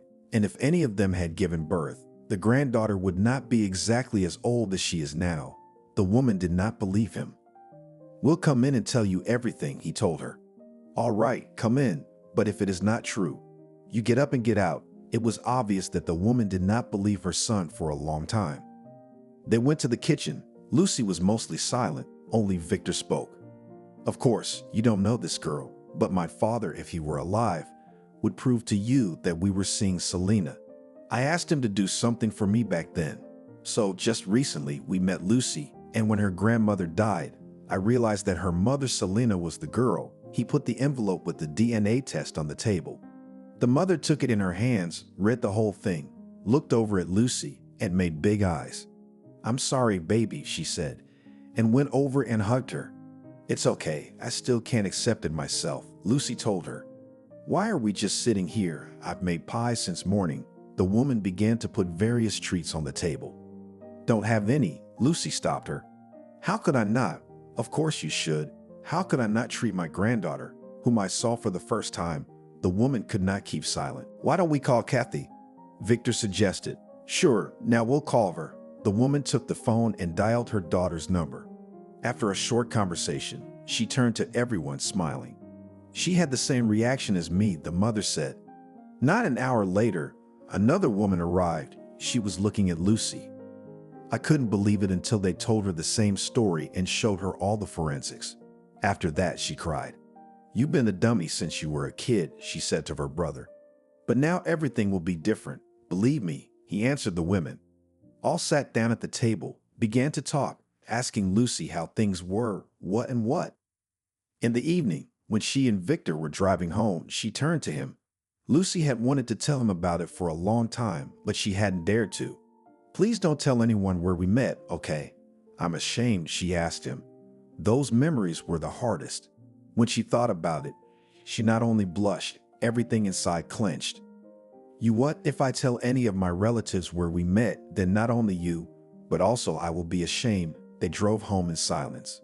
There, as usual, each went to his own room. In the morning, the doorbell rang. Lucy did not hurry to open it because she realized that no one could come here to her.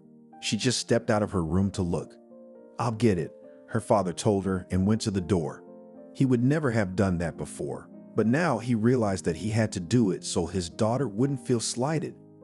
Anthony stood on the threshold. Victor recognized him because he remembered his face at the restaurant. "Can I see Lucy?" he asked him, standing with a cocky grin himself, waiting. "You got the nerve to come to my house to meet her, didn't you?"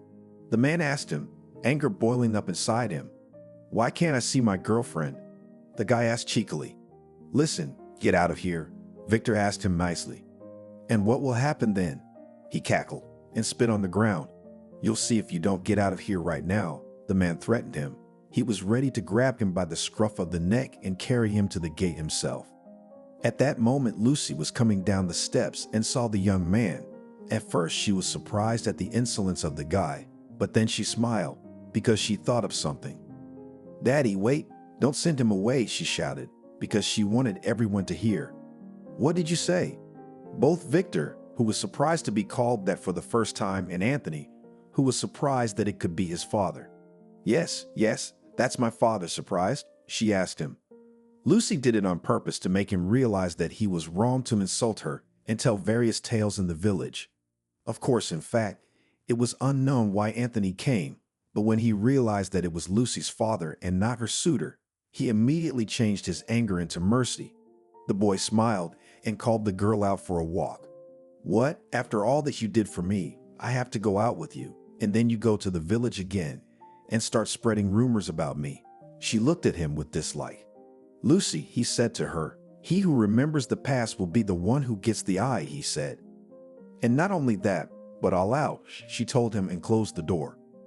"What, when he found out that your father is a rich Pinocchio, he decided to impose himself as a groom?" suggested Victor. "I don't know, maybe." Lucy answered him and laughed. The very next day, she went to the institute and applied. She was reinstated. Because she studied well, she was allowed to retake the exams of the first year, and she successfully went straight to the second. Her father rejoiced at his daughter's success. She finally had a good life. "Thank you, Mom, for giving birth to me with Victor. Now, when you were gone, he just appeared on my way, as if he knew that I would be hard." She sat in the evening at the window and talked aloud, and that's when she noticed a star had fallen in the sky. A tear rolled down Lucy's cheek, but she knew she was going to be okay. "May I?" Her father came into the room. He wanted to socialize with her, but he was afraid Lucy wouldn't accept him, so now to do anything he always asked. "Yes," the girl turned to him and smiled through her tears. She forgave him. It was better to have such relatives than none at all. "What are you doing?" He sat down next to her. The father wanted to be involved in his daughter's life. Yes, he hadn't raised her since birth, but now he was ready for anything. Nothing. Thinking over everything that had happened in the last few months, she hugged the man for the first time. "My darling, what have we almost done to you?" Kissed her on the cheek. Her father kissed her. They sat on the windowsill, even though it was very late. The man was glad that he had one most dear little person on earth for whom he could do anything. Lucy, who at first thought she hated this man, now realized that this was her only soulmate. And even though he was not with her for so many years, today the girl forgave him and decided to communicate with her grandmother and aunt. "Hello," she called every day to the woman. "Honey, come." Grandma was always happy when Lucy came to visit her. "Why haven't you been in touch with your daddy?" a girl once asked her. "Oh, it's a long story, but I'll tell it to you someday." Lucy felt like a child again, surrounded by these people. Her grandmother gave her advice. Her aunt accompanied her if necessary. Her father supported her in everything. "Let's go to Mom's cemetery," she asked Victor one day. Well, he knew what he wanted to say to this woman. They arrived, first went to Grandma's house and then came to Selena's. "Hi, Mom," kissed Lucy's picture as usual. She stroked the monument, threw out the old flowers and put in new ones. Victor sat in the car the whole time. He said he wouldn't come out because he was hurt and offended. The girl then still wondered why, but he didn't tell her anything. Lucy saw the man get out of it, pulled a large bouquet of roses out of the trunk, and walked over. She wondered when he'd had time to buy them, but it didn't matter anymore.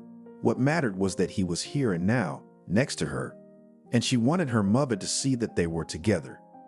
Victor came over. He looked at the monument for a long time and then leaned over and kissed the photo too, just like the girl did.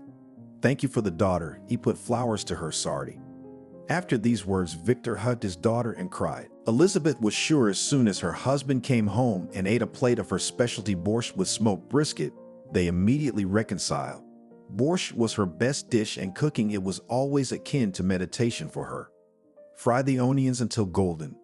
Slice the cabbage so thin that it was almost like threads. Add a pinch of sugar right after the tomato paste to balance the flavor. Harvey always ate borscht with great appetite and joked that it tasted like a restaurant. And then sometimes, if he was in a good mood, he would sit his wife on his lap and say that he loved her very much, that he was so lucky to have her. Only lately such closeness between the spouses had not happened for a long time, and Elizabeth began to think that she had forgotten what it was like when her own husband hugged her. And it all began with the fact that they quarreled, and Elizabeth did not understand whether that occasion was worth it to forget everything that was between them. After all, she was genuinely worried about her husband, so she found out how he was doing at work, tried to give useful advice.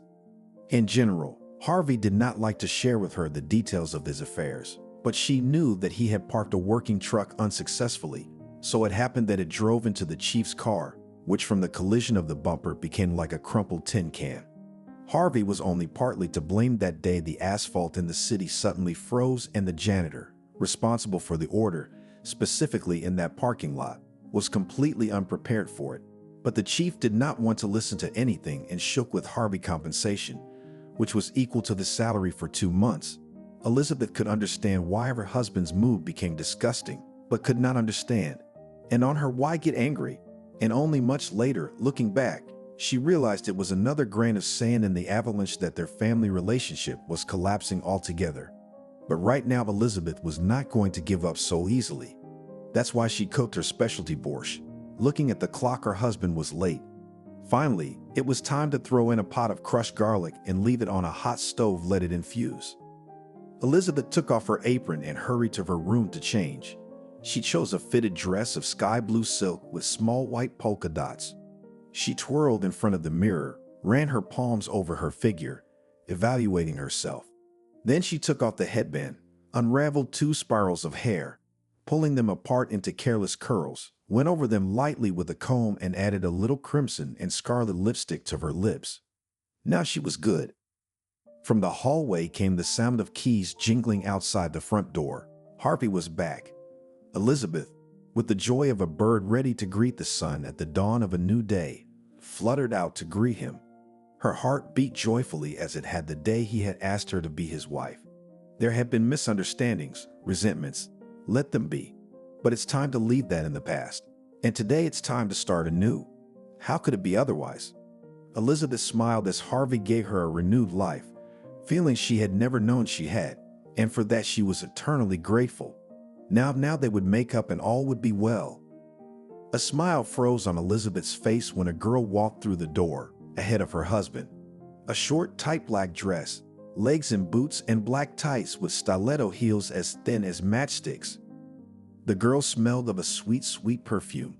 She was smiling too, but she suddenly turned down when she saw the landlady. "You said you were alone," she turned to the man. Harvey grinned crookedly, the way he did when he'd had a stiff drink. His palm slapped the girl's lower back, pushing her forward. "And I'm alone. It's like furniture. Don't mind me. Go to the bedroom and get undressed." Elizabeth felt so strange, or rather aloof, as if she was forced to watch a movie, and she didn't understand the plot yet, but only guessed that it was an abomination. "What are you staring at?" Her husband swayed, leaned his shoulder against the wall, awkwardly pulling off his shoes. "Did you think I'd put up with your antics? Did you think I'm not a man? You're not a woman." He spat out angrily and pulled down his pants after his shoes. If it weren't for the context of the situation, it would have looked comical. A man in a sweater, jacket, hat, and underpants with frogs.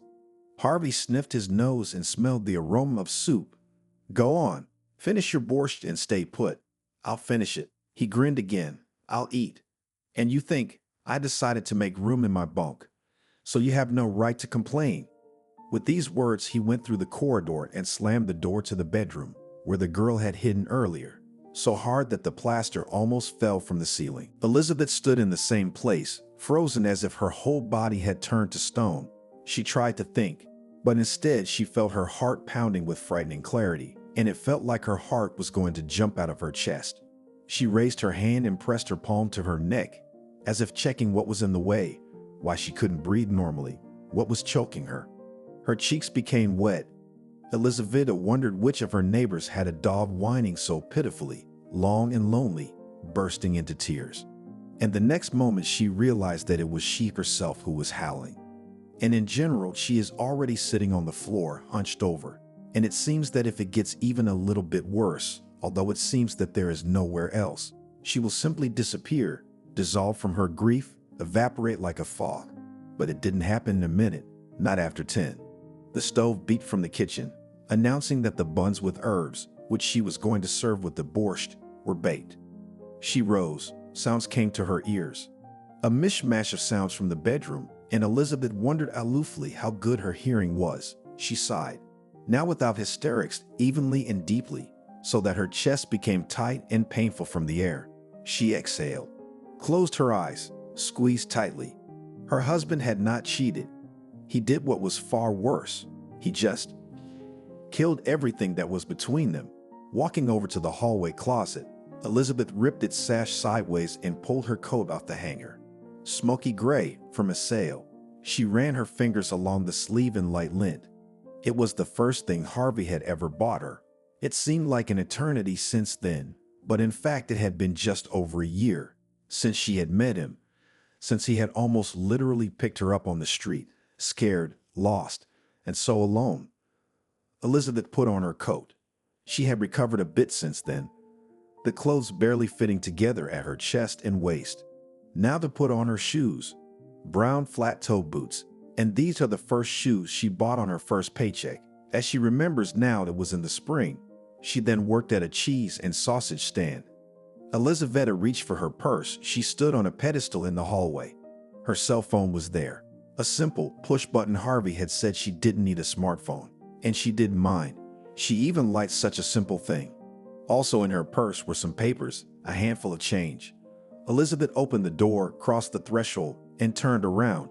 She saw the bedroom door, and for a moment in her head there was a completely crazy picture of the door swinging open. Her husband running out and shouting that he had nothing with the night butterfly, that he couldn't, because he only loved her, his wife. But this, of course, was only a silly fantasy. And then Elizabeth went out of the door. She didn't lock it, left her keys on the nightstand, because she wasn't going to come back here, and in general, she wasn't going to exist in Harvey's life anymore.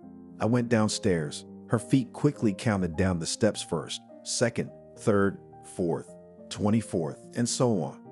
The counting helped her focus a little, and when Elizabeth, walking away down the street from the house, dialed the number she'd sworn she'd never call, her fingers were no longer trembling, and her voice sounded steady when the other side answered, when she said only 3 words. "Hi, pick me up." Harvey had admitted to himself 1,000 times he couldn't drink, but lately he'd been drinking more and more, because his job wasn't going well. Loans were pressing, his wife had forgotten her place, his parents were nagging. Well, there were plenty of reasons to drink. Alcohol gave ease, a kind of dash oblivion. But then came the reckoning. And not just in the form of a headache. Harvey felt disgusting.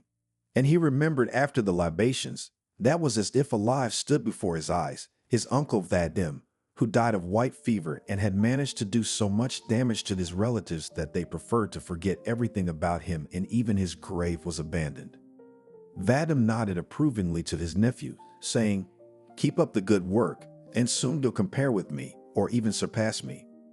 The sun was pouring through the slit in the curtains, and it seemed to stab him in the brain with a cutting pain. Harvey groaned, wrinkled his nose, and turned away. He ducked his nose into a shoulder tattooed crookedly, as if a butterfly had been crushed. The man opened his eyes and sat up. Then he pushed the girl to wake her up. "What do you want?" Rubbing her eyes, she yawned. "What are you doing here? You said to stay till morning. Do you want some in the morning?" With a carnivorous, professional smile, she reached for him, but Harvey flinched and fell to the floor with the blanket. "I don't want anything. Go away." As you say, the girl shrugged her shoulders like a man long accustomed to any mood swings and whims of clients. "You've paid me everything. Don't worry," she added, taking his fussing about picking up the scattered clothes on his own account, because he had taken the crumpled bills out of his pockets yesterday. But Harvey was just getting dressed. "Go away," he shouted. "I'm coming." The girl wrinkled her nose and dressed quickly. She sighed, because the client turned out to be generous, though he gave money yesterday without counting. But he was not going to treat her to a cup of coffee or breakfast.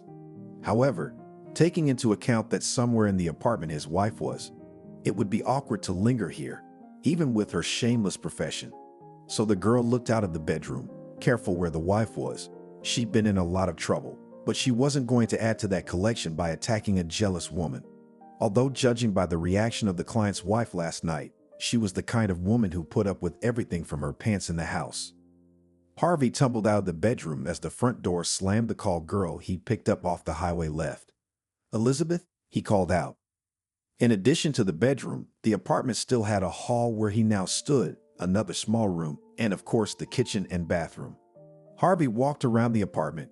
He looked out on the balcony as if his wife might be lurking behind boxes, bags of junk he couldn't remember. Back in the kitchen, Harvey drank a cup of water. His throat was dry. Then he looked into the pot, and the borscht, which had not yet had time to sour, smelled deafeningly appetizing. "What a bastard I am," Harvey told himself, and drank more water. It was clear as day Elizabeth had taken offense and left. But where to? To his parents, of course. There seemed to be nowhere else for her to go. Harvey paused with the phone in his hands. Oh, how he was going to get it this time. Like never before.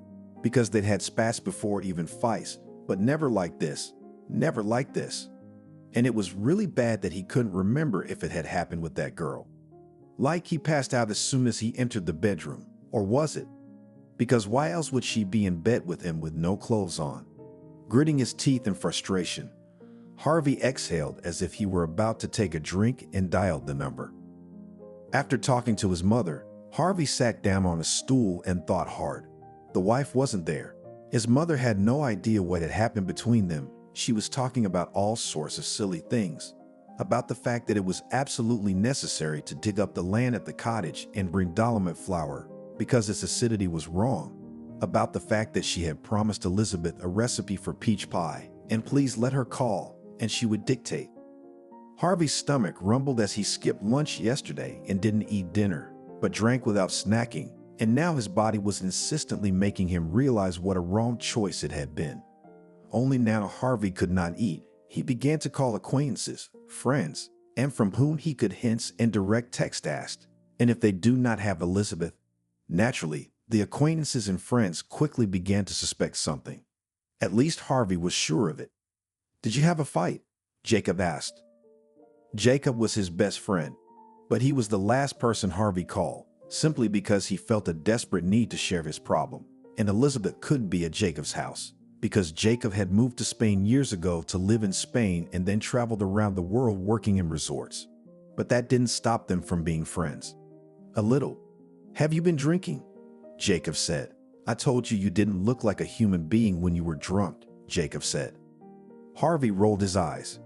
Ever since Jacob had stopped drinking at 18, after the first drink he'd had, he seemed to have made it his mission to bring everyone he could reach to a sober, sane lifestyle. Did you call your parents? I did, Harvey sighed. If she'd come to them, my mother would have had my ass. When did she leave? Jacob continued to ask, or, as it seemed to Harvey, interrogate Jacob. I don't know, Harvey mumbled. We had a fight last night. I got up this morning and she was gone. What are we gonna do with you? Jacob was rustling things on the other side, and Harvey realized he was going to. He remembered that the other day Jacob had gone to work far away again and had found himself a damn job on some island in the Caribbean, and he was going to winter there and make some money. Harvey didn't envy him though. He wouldn't have the nerve, and his pride wouldn't allow him to serve some rich man, no matter how much he was paid. If he doesn't show up, Jacob continued, we'll have to file a missing persons report. What's missing? She just got mad and ran away. All sorts of things happen in the world, Jacob said seriously. I'm sorry, of course, but you got such a wife. You got the right one. Harvey grinned, still hungover and angry. Don't get smart, Jacob snorted. It doesn't matter what she had before you. The important thing is how you live your life. A wife like that. Anyway, you're a fool. I got things to do. You better go look for her and buy her, I don't know, flowers or something. Candy, or better yet, chocolate-covered fruit. Get on your knees and tell her you love her. Anyway, I get it. Harvey couldn't listen to this idiotic romantic advice any longer, because in his opinion, life was simpler and women should be able to talk to you in a straightforward and honest way, not like Jacob, who was still unmarried, suggested. When he finished talking, Harvey decided to stuff himself with some food just to keep his body working. He poured out the stale borscht, cursing himself. His wife was gone, and a whole pot of deliciousness was gone. That's two. In the refrigerator, there was a dried-up piece of cheese, and in the oven there were buns with spicy greens. Harvey chewed, sipping his tea, and thought, where had Elizabeth gone?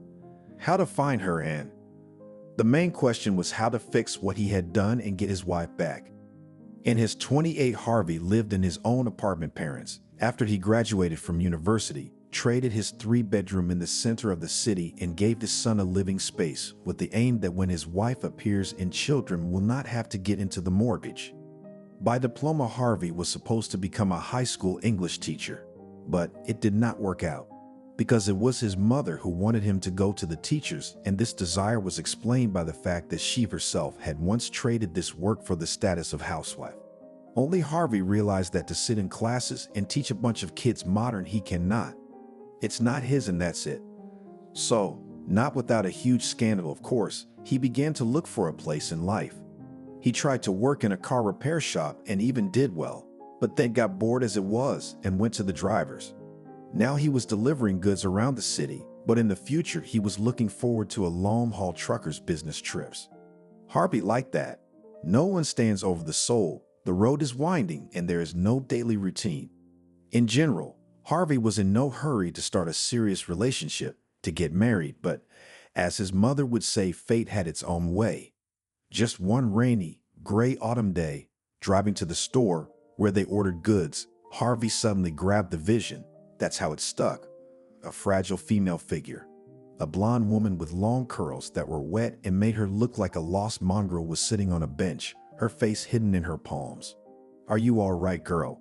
Harvey asked, coming up to her. She flinched and looked up. The eyes were huge green, and though Harvey had never been prone to poetic nonsense in his life, he compared them to deer eyes. They were brown though, actually. I don't know, replied the stranger, who looked to be about 23 or 25. No more. Thank you, she added, and smiled shyly. Her voice was beautiful, like her whole self. She had an accent, but Harvey didn't pay attention to that. Thank you for what? You're the first person to ask me that. Well, so, Harvey was confused and looked around. It didn't look like the girl was expecting anyone. You're not all right, he said, and then held out his hand to her. You'll catch cold in here. Let's have some coffee, shall we? She agreed, and he took her to the nearest cafe, or rather, it was a lentil shop, but the stranger enjoyed it all. She moaned with pleasure as she sank her teeth into the first hot burger. The meat juice ran down her chin and Harvey handed her a napkin. "I've never had one of these before." "Yeah." He was a little surprised. "So what's wrong with you?" "Nothing," she shrugged. "That's all. I decided to start all over again. Came to this town," and she stopped talking, returning her attention to the chowders. Harvey nodded understandingly. "It's life, all right. People today are always running away from something, looking for something." Earlier in Harvey's life, everything was very simple. He made relationships with women simple. He got acquainted easily, then broke up, because he didn't need anything serious. But here, it was like being caught in a hurricane. Harvey realized that he was, not in love. It would be too simple a word to describe his feelings for this amazing young woman. That feeling was like a need, even like an addiction. He realized that he felt differently around Elizabeth. It was easy to laugh and be silent with her. She could talk, it seemed, about anything in the world. She was not a talker who pours herself about herself. She was more interested in listening to what others had to say. But naturally, questions arose about who she was, where she came from. Elizabeth opened up about that. It turned out that she grew up in a family of immigrants who left for England back in the early 90s. Her parents died when Elizabeth was only 14 and she, by the decision of her guardians, had to spend the years until adulthood in a private boarding house in Switzerland. "You mean the Institute for Noble Maidens?" Harvey grinned when she told him about it. "A terrible place," Elizabeth corrected him and looked at him in such a way that he stopped laughing at once. "One is always alone there, and one is always watched over." It turned out that as soon as she turned 17, her brother came for her. He was 4 years older and somehow he managed to get enough power to be able to take her sister away. But after a few more years, Elizabeth realized that she and her brother were different people and decided to return to where her parents had once lived. Harvey listened and wondered what it was like to leave everything behind and come and start over in an environment he had never lived in before. He did not ask what Elizabeth was doing abroad. He had enough of her few phrases about her brother trying to find his place in life, trying to do business, but it did not work out, and now she was at a loss. Elizabeth admitted that she and her brother had quarreled and parted. They became complete strangers. Soon after their acquaintance, it turned out that Elizabeth had money with a sparrow's nose. She rented an apartment and thought she had to get a job, but she had no experience, which would have come in handy because there, being abroad, as Harvey realized, Elizabeth worked as a tourist guide. There is little or no tourism in our town. Harvey shared his knowledge of local life with the girl. There are tourists, but to the nature, there are mountains nearby, forests. It is, not beaches with museums to show. It is, training is needed. And we have only one travel agency. No two. Why don't you try there? But it turned out that Elizabeth had already been there and was told there were no vacancies. She was running out of money to pay her rent for the next month. And then Harvey, realizing that meetings and conversations were not enough for him, proposed. "Marry me," he said it simply, without any of that gallant courtesy. "I will take care of you." Elizabeth froze and looked at him confused, a little frightened. Harvey's heart jumped. Well, purely deer she, as if a truck with lights on rushes, and the deer does not know what to do then. Then she nodded and said yes. Harvey's parents, by the way, the news that their son decided to settle down, took it negatively at first, because they thought it was strange girl came from nowhere. Almost that, and so you can say, it is not clear what kind of person she is. And here is a big deal, marriage. However, time passed, and Harvey's mother, his father, and other relatives changed their minds. Everyone was enchanted with Elizabeth. She turned out to be a girl kind, easy, tactful, intelligent. In general, the family council decided such a bride in the family needed. "What does it matter what happened to a person before?" sighed Kolia's mother. "It happens that people meet their destiny. Get married, my son, and take care of your wife. She's the only one like that." But the closer the wedding got, the more anxious Harvey became. And it was not that his relationship with Elizabeth somehow spoiled. No, with this just everything was fine. She, as they say, looked at his mouth and was happy with the role of future wife. It was just that Harvey suddenly realized that he was not just in love. It was exactly like an addiction. He felt that Elizabeth was able to influence him. And it all began with the fact that when one day they were at the market and he argued with a saleswoman who seemed to be trying to cheat with fish, began to grab Harvey by the sleeve and say that there was no need, please, conflicts, because everything can be solved with kindness. "Excuse me," appealed Harvey then to the saleswoman. "I'm sorry, please. I overreacted. My bad." And when they returned home, Harvey felt, as if his mother scolded him as a child and made him apologize to adults. Harvey began to feel angry that Elizabeth was trying to control him. He could think of no other name for her actions when she, for example, began to tell him that he should not go to his friend's house in the evening because they were drinking and he would drink, and that was bad for him. It was Harvey's own idea for his wife to stay home and do the housework.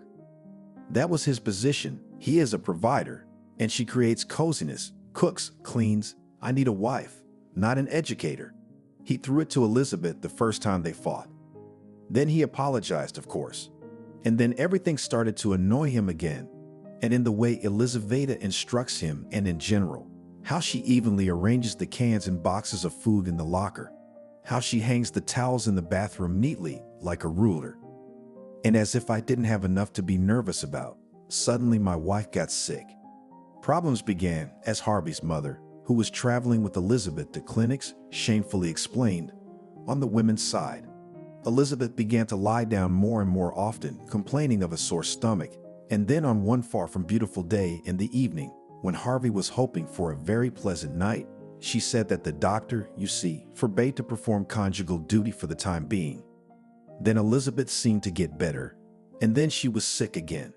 Now Harvey was simply living in a mode of poorly concealed irritation, and now it appeared as if he were not married. Because instead of understanding, they tried to teach him, instead of intimacy, a kiss on the cheek.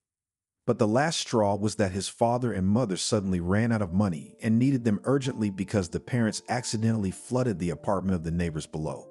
Now, of course, needed money for repairs to forget the whole story, and nerves did not wreck.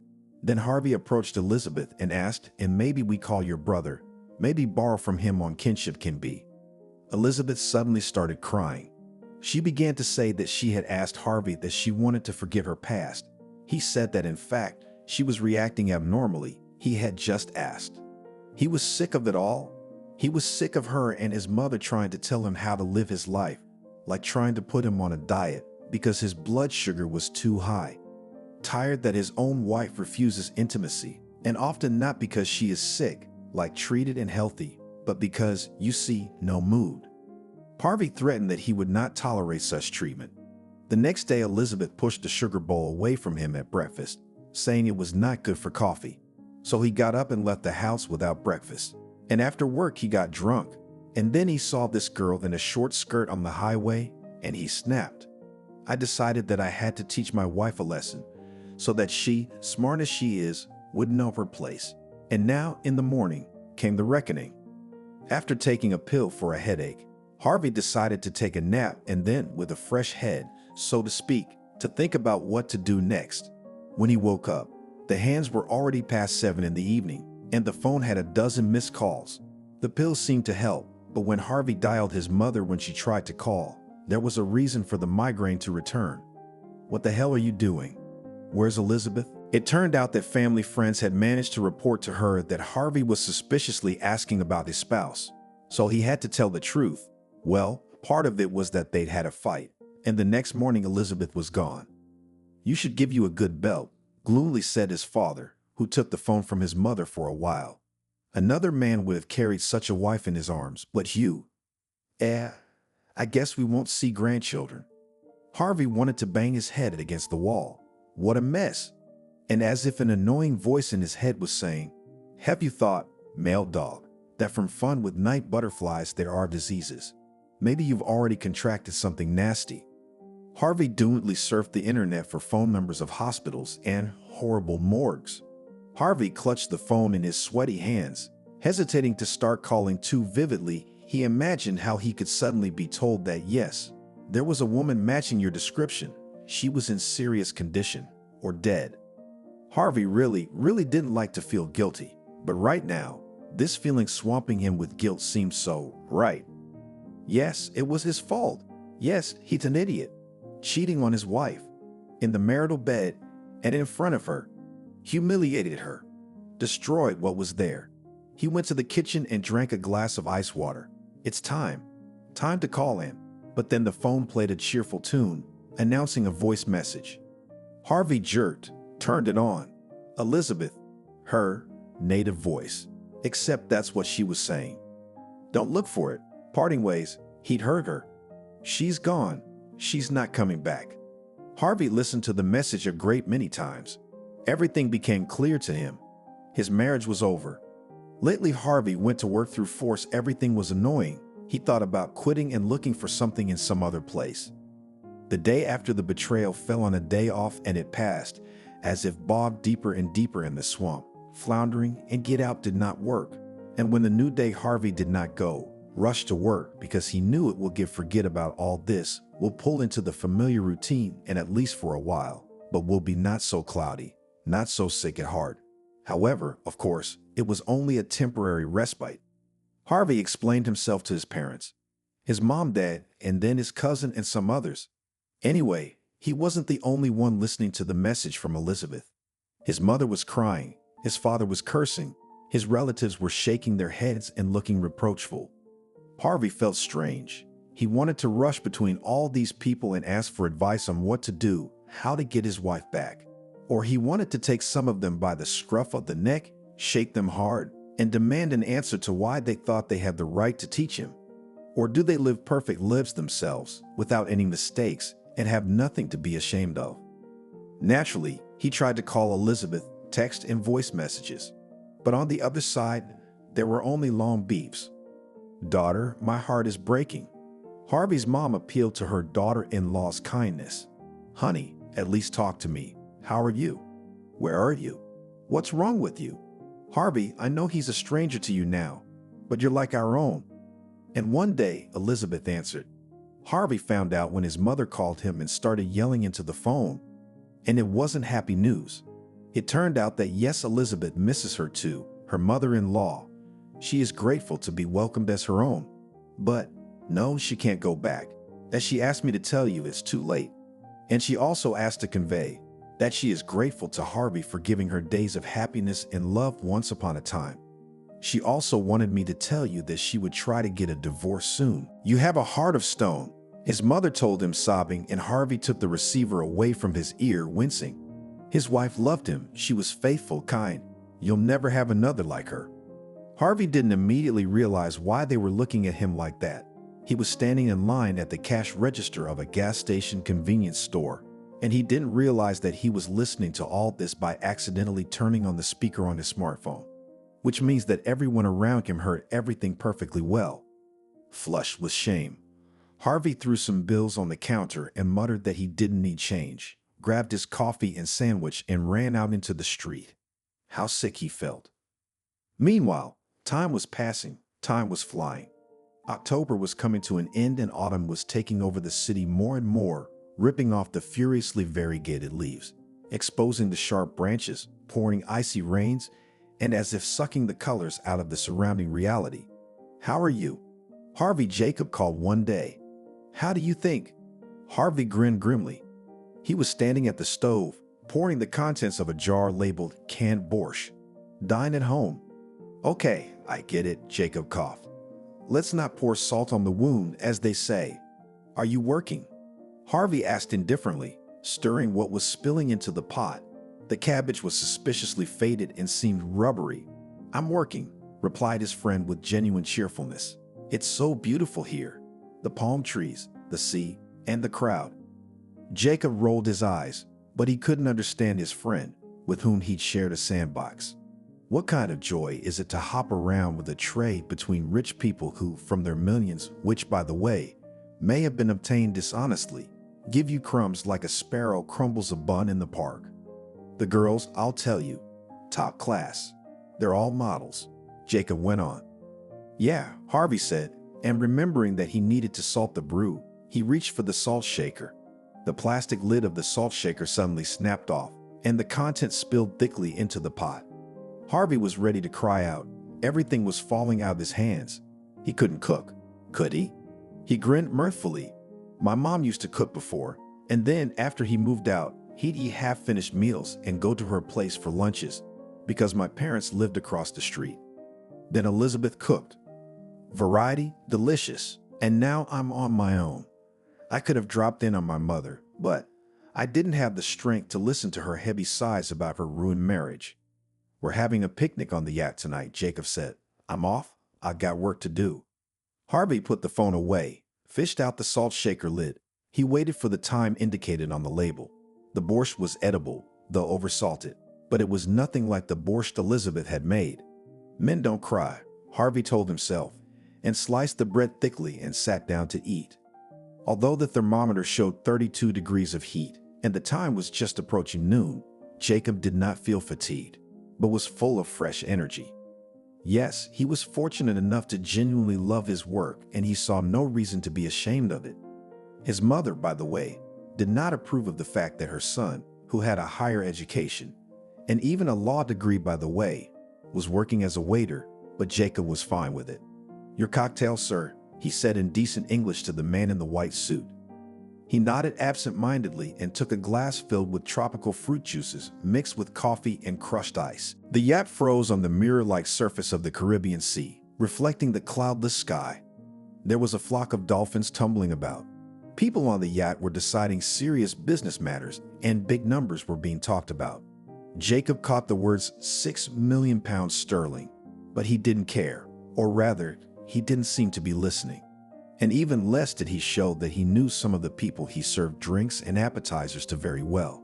He was used to behaving at certain times like a man for whom the beautiful life is close by, just like those dolphins over there, but you only touch it lightly and make sure to hold on to the place allotted to you by fate. Miss, Jacob smiled, handing the glass of chia seed smoothie to the girl. She's new here, Jacob thought, noticing the uneven tan of her slender body, the charms of which were clearly visible under the light lace sundress. Her face was hidden by the large sunglasses and the shadow of her wide-brimmed hat. Jacob turned around for a moment as he walked away with the tray. How interesting this time. Jacob whistled a cheerful tune under his breath and hurried to the kitchen to prepare the freshest oysters, delivered by private plane from New England, especially for the lunch of the people on the yacht. Time went on and on. Harvey at first waited with horror for the moment when he would have to sign the divorce papers. For some reason, it seemed to him that before their separation would receive, so to speak, official confirmation, there was still a chance to fix something. But the documents did not come. And in time, he managed to relax, even stop thinking about it 10 times a day. Especially that twisted family affairs now at his parents in the apartment broke plastic windows and had to help his father, who in this case a little bit smart, but needed help, because his mother flatly refused to call professional workers, arguing that there is no reason to spend money when the family as many as 2 not armless men are. But these windows were still flowers compared to the task that his mother set for Harvey one day. Natalie is counting on you to help her, Mom said, slamming her palm down on the table. Harvey rolled his eyes. What a story. His cousin had just gotten divorced. Divorced, by the way, because of her husband's many strings. Husband, who was unlucky enough to work in the firm, the boss of which was a model family man and from his subordinates expected a decent way of life, hurried as any to whitewash himself, and that the former did not carry the revelations of his love affairs and people, threw to her feet generous payoff, and even ahead for 6 months paid alimony at the couple was a 4-year-old son named Demian. And so the sister decided that the divorce she wants to celebrate a trip to the sea.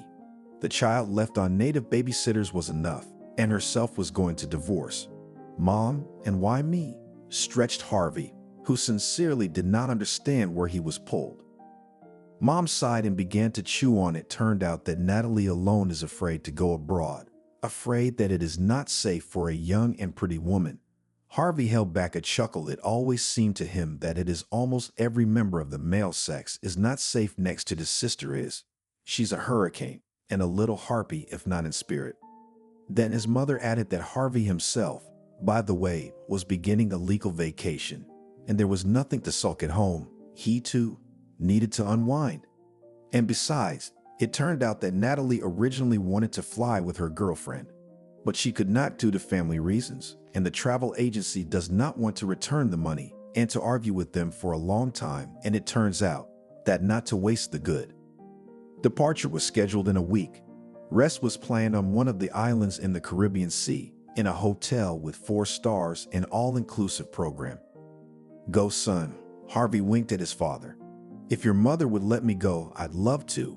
Go, take a vacation." His father winked at him. "It's a young man's business."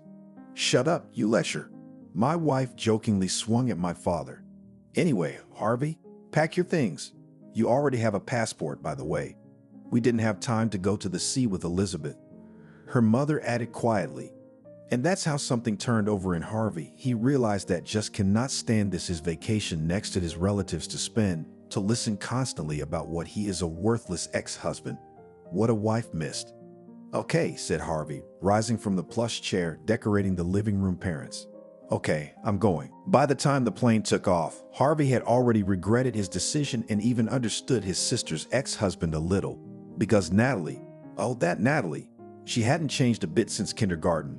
She was just as cranky, talkative, stubborn. They once drove halfway home from the airport because she thought she'd forgotten something, but then the allegedly forgotten thing was found in her purse. She made Harvey help dig through her suitcase, opening its gut in the middle of the hall because she'd forgotten to put something in her carry-on. On the plane, he'd been afraid they'd be disembarked, so fiercely Natalie had argued with a neighboring passenger for him to let her in the window seat. All the time that Natalie did not bother him with conversations, Harvey dozed off. And then, leaving the plane and the airport hall, blinked for a long time at the sun, which seemed unrealistically large and bright, scorching so hot. Finally, they checked into the hotel, where they were assigned adjoining rooms. Natalie began to complain that she was tired from the road, she needed to rest, and since Harvey knew her well enough to realize that she would rest, but would not sleep, and would come to him as an interlocutor and complain about her fate, he decided it was better to leave his room, to walk, to freshen up, and then maybe later, Natalie would be loaded with the impressions of the tropical resort, and she wouldn't have time for him. Harvey put on a shirt of a stupid mottled color and palm trees his mother had bought and given him before the flight. It looked strange, but perhaps it was just right for this place. Having changed his clothes, the man ran out of the room, leaving his sisters grumbling behind the door. On the street, he hurriedly bought a bottle of water, and it was hot. On the territory of the hotel, music rumbled, children squeaked, and voices of animators sounded. This place was well known as a resort for family vacations. Wrinkling his nose, Harvey decided to take a walk nearby. He reached the embankment, stopped, and covered his eyes with the visor of his palm and looked at the sea. It's beautiful. In his childhood, he had only been on it. In his heart, there was something like joy, a free vacation. And why not be happy? Yes, the family fell apart, but it's not an eternity to carry the weight. Having bought a whole coconut, inside of which was splashing tasty water, Harvey wandered along the embankment. On one side of the beach, people were sunbathing. Girls in swimsuits were pleasing to the eye. On the other side, there were shops and tents selling all sorts of things. Harvey stopped at one of them to take a hat, so as not to catch a sunstroke. "Excuse me." As he stepped back, he accidentally bumped some tourists with his shoulder. He didn't answer, but he didn't protest. Harvey wandered lazily onward, and the one he ran into looked after him for a while, and the expression of his face suddenly changed from astonished to joyful, and some kind of cunning, as if this man had planned something insidious and triumphed in advance. In the evening, the brother and sister went to dinner at a local restaurant, which was famous for seafood dishes. Harvey found that he had regained his appetite. After dinner, they decided to walk along the promenade, where there was a lot of excitement, where artists in traditional costumes were performing, music was playing, and under the rhythmic beat of drums, small fireworks were flying up to the sky, and tall torches with garlands of flowers were lighting up everything with warm light. "I want to dance." Natalie threw herself into the midst of the festivities, twirled and laughed. He thought of standing aside, just to watch. But then he was surrounded by girls. Each of the dancers looked like a graceful statue carved out of ebony, each smiling with white teeth like pearls and swaying her hips hypnotizingly. "Is that for me?" Harvey was surprised when he was handed a cocktail on a tray decorated with umbrellas. Thank you," he said, and looked around. Everyone seemed to be getting a drink now, and many of the tourists were holding drinks in their hands. Harvey shrugged a hospitable feast for vacationers. Why refuse? Maybe it would be easier on the soul. It did become easier after the cocktail, but not on the soul, but in the head and even in front of the eyes swam. Harvey grabbed the nearest palm tree. The girls swayed synchronously. The horizon line began to fall somewhere. He wanted to say that he was not feeling well. He should go to the room and rest, that he probably had a headache from the sun. But then with frightening clarity, the guess pierced his brain that something was mixed into the cocktail. But who? What was spiked? Why? And what would happen to him? Thinking all this over, Harvey could not utter a word, and his eyesight was failing him. But he felt someone strong putting his shoulder and dragging him, muttering in English, seemingly explaining something to those around him. Harvey long ago knew English very well, then managed to forget for lack of necessity, but now suddenly remembered and understood. The one who was dragging him jokingly informed the others that his friend had too much alcohol, and that was the state he was in. Harvey's slipping consciousness concluded that he knew no one in this country. No, yes, he did. There is one person, and that's Jacob. Except that the voice of the man dragging him didn't sound like Jacob's. And then Harvey fell into darkness. His body ached like a cold, his head buzzed as if a swarm of bees had settled between his ears. He was also dizzy. Slowly, though, Harvey realized that the floor and everything beneath it was shaking, and he could hear the waves. Right above him were voices now in English, male and female voices. They were arguing. She demanded to explain why he had brought him. He grinned and said that he would tell everything, but only let the future partner come to the senses first. Harvey was very curious about what was going on. It was also disturbing. Finally, he opened his eyes. He realized that he was lying on a wide and low sofa at the stern of a boat, a ship, or rather, judging from what he could see around him, it was a yacht.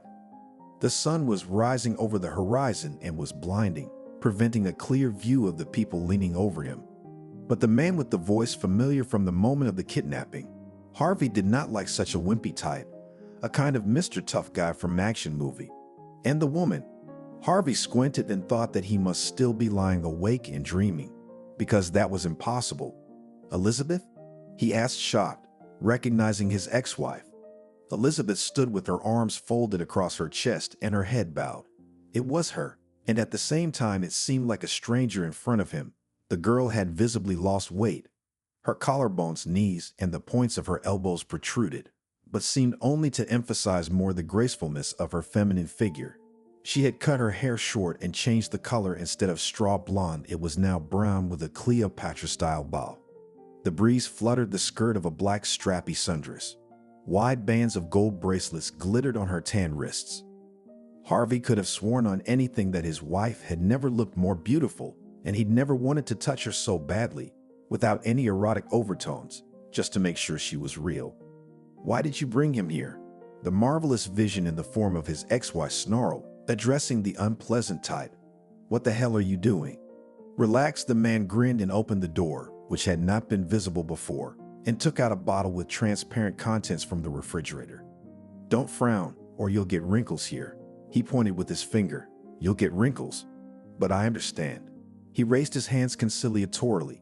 You're surprised. I was surprised when I saw him too. What an amusing coincidence, I thought. Having said all this, he slammed the bottle against the side of the yacht, knocking off the cap, and held it out to Harvey. Just water. Take a sip. The type grinned. You don't look so good. I didn't call him, blurted out Elizabeth. Now she looked not only indignant and surprised, but also frightened. I don't know what he's doing here, I swear it. Yes, I believe you, shrugged the unpleasant type. Elizabeth, whispered Harvey, holding the bottle in his hand. He just couldn't believe this meeting. He had so much to say to her.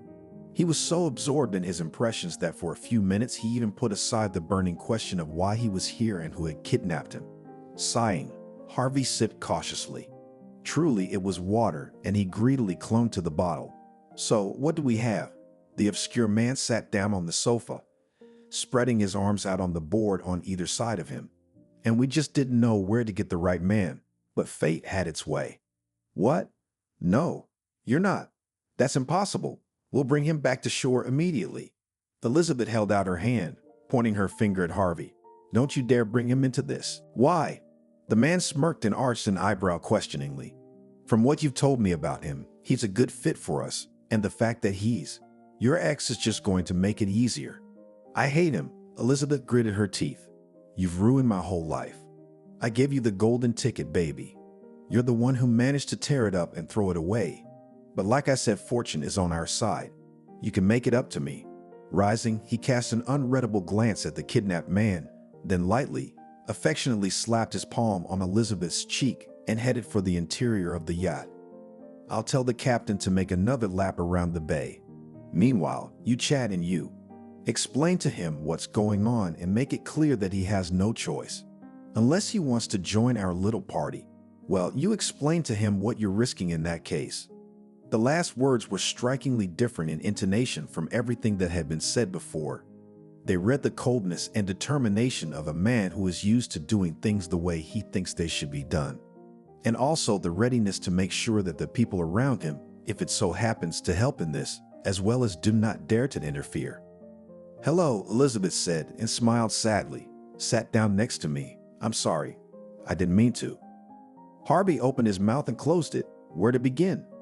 With the confession of what an asshole he was that night and vows that he only needs her, that without her life is a cardboard gray scenery in which he feels like a broken wind-up toy, or the fact that he doesn't know what's going on, what they want him to do, and that he's got a cousin on the beach and must be panicking about losing him. That's my brother, Elizabeth said. I'm sorry. I didn't know. How did you end up here in the first place? Harvey replied that he was brought to the islands, and then she nodded and continued, except that what she was saying didn't seem to clarify anything, because Elizabeth was suddenly rambling on about how Harvey should just pretend that he agreed with everything. He didn't need to ask any questions, and then, as soon as the yacht was moored in the harbor, he should rush to the hotel, pick up his sister, and fly home. What about you? Harvey asked the most important question of all. What the hell is going on here? What are you risking if I don't agree to something? You're an idiot, Elizabeth said and rubbed her temples, squeezing her eyes shut. My head hurts. The pills don't help. Then, pulling herself together, she opened her eyes. Why don't you just get out of here, huh? You seemed fine with us breaking up. I was wrong. Oh, she exclaimed. Do you realize that sounds like a cheap melodrama? Only it's all over between us. I'm sorry that you got into trouble, but you can and you should get out. I'll take care of it myself. Harvey jumped up and caught his wife by the shoulders, turning her around. I haven't gotten the divorce papers yet, so you're still my wife and I want to know what's going on. Oh, I see the tough guy is already in uniform. Elizabeth's brother is back on deck. We didn't get a chance to introduce ourselves to each other. Alex, but for friends it's Mort Alex. So, you didn't tell him anything. Well, my sister's a fool, he added with feigned pity. She's my wife. Harvey tried to put as much power into his voice as possible, and I'm not going to let. I know what you've done. Believe me, she wouldn't have left you if you were all white and fluffy, but you think there's still chemistry between you. I'm not so sure about that. You know, she could have lived like a queen, been a socialite, but she gave it all up for that. What did you say back then? Independence. Do you know how many times I asked her to come back? But she chose to be a hackneyed housewife. So much potential buried. So what happened? Alex waved his hands. She's back where she belongs. And the fact that you suddenly appeared, well, let's just say it's a funny life accident. But you hurt my sister, Alex gloomed. It seems to me that you didn't always treat her well either, Harvey answered. Maybe. Alex bowed his head thoughtfully. Only I have the right to do that. I took care of her, took her out of the orphanage of crazy saints and gave her everything, taught her everything. And what have you done for her? Put her in the kitchen making borscht? Please stop it. Elizabeth shouted. Stop it, both of you. Okay, really. Alex took a deep breath in and exhaled. Let's calm down and talk seriously. What's going on here? Harvey asked. $1 million deal. Alex grinned. The sun, which came out of the horizon, was beginning to blaze. Dolphins were tumbling in their games again not far from the yacht. The shoreline was decorated with lush greenery and snow-white walls of the city buildings, mostly with tiled roofs. But Harvey didn't notice all this beauty. He listened, and the further he listened, the more it seemed to him that now he was being told the script of some Hollywood thriller, but not the events of real life. But it seemed to be real life, and that made him feel bad. It turned out that Elizabeth's brother had been in bad company since his youth. However, he didn't call them bad, but according to the story they were, because these guys were running illegal sports car races, but that was their first and, so to speak, their main activity. And also it sometimes stole things from rich people for other rich people. That is, they performed exclusive orders of a specific nature while traveling around the world. The clients were mostly from South America and the Middle East, as well as Southeast Asia. Harvey swallowed nervously. Now it was clear why Elizabeth was running away from her old life. His brother did not hide that he was preparing a special place for his little sister, because she could be useful to such a team, including through feminine charm, the art of seduction. But it so happened that Elizabeth had no other family and friends except Alex. In general, Harvey was not strong in understanding psychology, but here he understood it seems to be an addiction, the desire to return to the only close person. Naturally, Elizabeth all these years knew what Alex does, but he was her own brother. That's why she kept quiet. And when Harvey betrayed her love so cruelly, Elizabeth, of course, turned to her brother, and he welcomed her lost little sister with open arms. Except he was expecting a show of gratitude in return, and it seems now Elizabeth had some business to attend to. It was unclear to Harvey at first, but why wouldn't she just say no to her brother? After all, he wouldn't harm his own sister, but then he realized he would.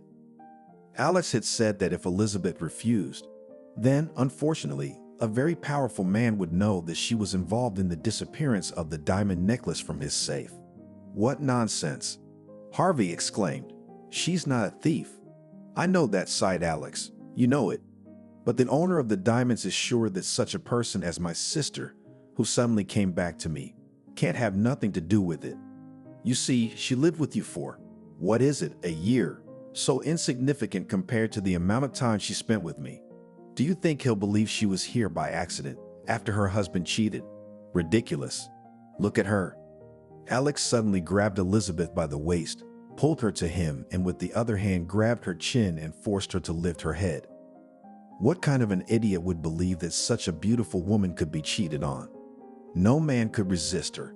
So, the poor girl has no excuse why she's here, except that she's involved in the necklace theft. What kind of brother are you if you're willing to frame your own sister? Harvey began. I didn't create that rumor. Alex smirked. But why should I if Elizabeth turns out to be ungrateful and refuses to help, disprove it? After all, she was the one who set me up when she ran away. She called me from Germany and cried, begging me to apologize and let me go. You wanted me to sleep with that bastard from Colombia. I didn't mean anything to you even then. Elizabeth pushed her brother away. It seemed like a small thing, but now she was closer to Harvey than to him, and she could have moved to the other side of the boat. And yet, you called me when you realized you were alone. The three of them were silent for a while. A few seagulls circled above the yacht, squawking longingly, and then Alex continued. It turned out that the priceless necklace belonging to Mr. John Smith was stolen by some business partner, James Richter, who had long ago offended him. The reason for the long ago offense, as Alex explained, had nothing to do with everything that was going on now. The owner of the jewelry treasure, naturally, began to dig in search of the villains who had executed such an order for Richter, because he could not have acted on his own. Mr. Smith believed that dealing with the customer of the theft was one thing, and he would deal with it later and carefully. But finding the one who stole the diamonds and punishing them according to the richness of his own imagination was quite another. I don't know why he thought that it was me and my guys who stole the necklace, shrugged Alex. It seems that someone is taking such an elaborate revenge on us. Maybe competitors. And here, you know, what a sadness. There's almost nothing left of the former team. In this business, you know, people like to retire early while they're still alive. I tried to tell Smith, of course, that we had nothing to do with it. And he said there's a chance to make it right. Prove your innocence. and redeem ourselves if it was us. All we had to do was return the necklace to its rightful owner. What's that got to do with me? Harvey asked. He asked the question, but only had a nasty feeling that the answer already knew. You're going to help us do it? Aya. See, Alex nodded. Like I said, the team has thinned out. Right now it's just me and her, and one other guy. A newbie, but promising. We need one more person. But why me? Actually, I was thinking of picking someone from the locals. There are guys who are good at special cases, if you know what I mean, smirked Alex. Harvey understood him perfectly well. He was talking about some bandits. But you see, that's the problem. It's a risky business. There's more than $1 million at stake. There's a risk that the new guy on the team decides he can take the whole pie, you know. And then I saw you. Can you believe what a great coincidence that is? And I thought, hey, why not this guy? Elizabeth told me a lot about you. You have all the skills I need. What skills? Harvey mumbled in shock. I didn't even steal apples from my neighbors when I was a kid in the village. You're a good driver and you know English pretty well. That's enough for us. But most importantly, you'll be faithful. You won't betray. You won't let anything bad happen to her, will you? With these words, Alex ran his fingers along Elizabeth's cheek. She shook her head and tapped him on the arm, but he only grinned. After listening to the brother of his yet-present spouse, Harvey hesitated, not only because he needed to digest what he'd been told, he was also persistently, as if a mosquito squeaking above his ear, began to be tormented by one question: why Alex was so frank with him. Wasn't he afraid that Harvey might spit on everything as soon as he was on the shore and go to the police to report about the kidnapping and at the same time about the criminal case? Actually, there were not many options why Alex was so brave. First, he really believed that Harvey loved Elizabeth so much that he would do anything for her. But that one was kind of suspicious, because what kind of love, after a daring outright treason? Another option was that Harvey was considered a wimp, which if not involved in the case, then run home, cowardly tuck tail, and no one will say anything. The third option seemed the most realistic and gloomy, because perhaps Alex thought that if Harvey didn't agree, he could just get rid of him. Who knows, maybe he even had experience in the past in eliminating uncooperative partners. Harvey realized that the smart thing to do now was to stall for time. He should go back to the shore, talk to his sister. No, not to ask her for advice, but just to calm her down so she wouldn't make any unnecessary noise. Then we need to call home. Parents, ask my dad for advice. Jacob too. Harvey cheered up, remembering that he had a friend who worked on these islands. Jacob could tell him where to complain and where to save himself. The silence dragged on. Then Harvey stepped toward Alex and shook his hand. I'm in. What do you want me to do? That's great. I see you're a smart guy. Don't worry, I'll brief you. And by the way, if everything goes the way it should, Alex smiled, we're all going to be very rich. Not only will John not feed us to the sharks, but he'll reward us royally. Is that all? Asked Harvey when after about an hour, during which Alex had been outlining his crazy plan, the boat docked and he got off. I can just go. What did you expect? The criminal adventurer arched an eyebrow. That I'd put a tracker on you like a dog so you wouldn't get lost. Understood, Harvey nodded, fighting the temptation to punch someone in the jaw. You just have to show up tonight. At this address, he handed over a note with the time on it. Understood, Harvey nodded again and looked at Elizabeth. She didn't come down from the yacht. She sat on the couch with her legs tucked under her and stared out at the horizon. Harvey walked along the dock, stepped on the quay. Now the main thing is not to fool around, and the first thing he did was to go to the hotel, hoping that his sister had not yet raised all the local police and search dogs with helicopters to look for him. Yeah, he's here. Natalie was standing with her arms at her sides in the hotel lobby, and as soon as Harvey stepped into the lobby, she swooped down and pounded him in the shoulder with her fist. You've had your fill, haven't you? I was. Harvey was trying to figure out what to say. Oh, why did I have to go with you? I felt so bad. And you? I know you men. Harvey closed his mouth, but he changed his mind about the ornate lie and instead grinned wryly. I met a hottie, talked, drank, well, spent the night at her place.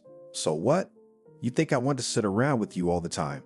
No, I'm a free man now. and since I'm on vacation, I'll have a blast. Having said that, he strode off at a leisurely pace towards the stairs to his room. There is an excursion to the local Museum of Folk Crafts. It will be in half an hour. Why don't we go?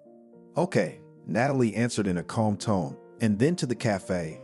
I read on the internet that they have mango pancakes. Harvey decided that in order to make his plans work, he had better act like, could he act? He, a little bit the same. And then everything would be all right.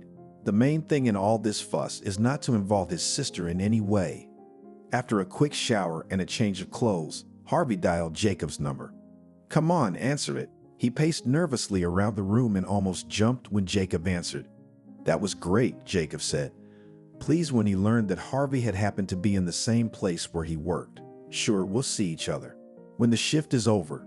Wait, let's do it at 7 o'clock. There's a cafe near the Mermaid Fountain. The crabs there are delicious. Having finished the conversation, Harvey breathed a sigh of relief.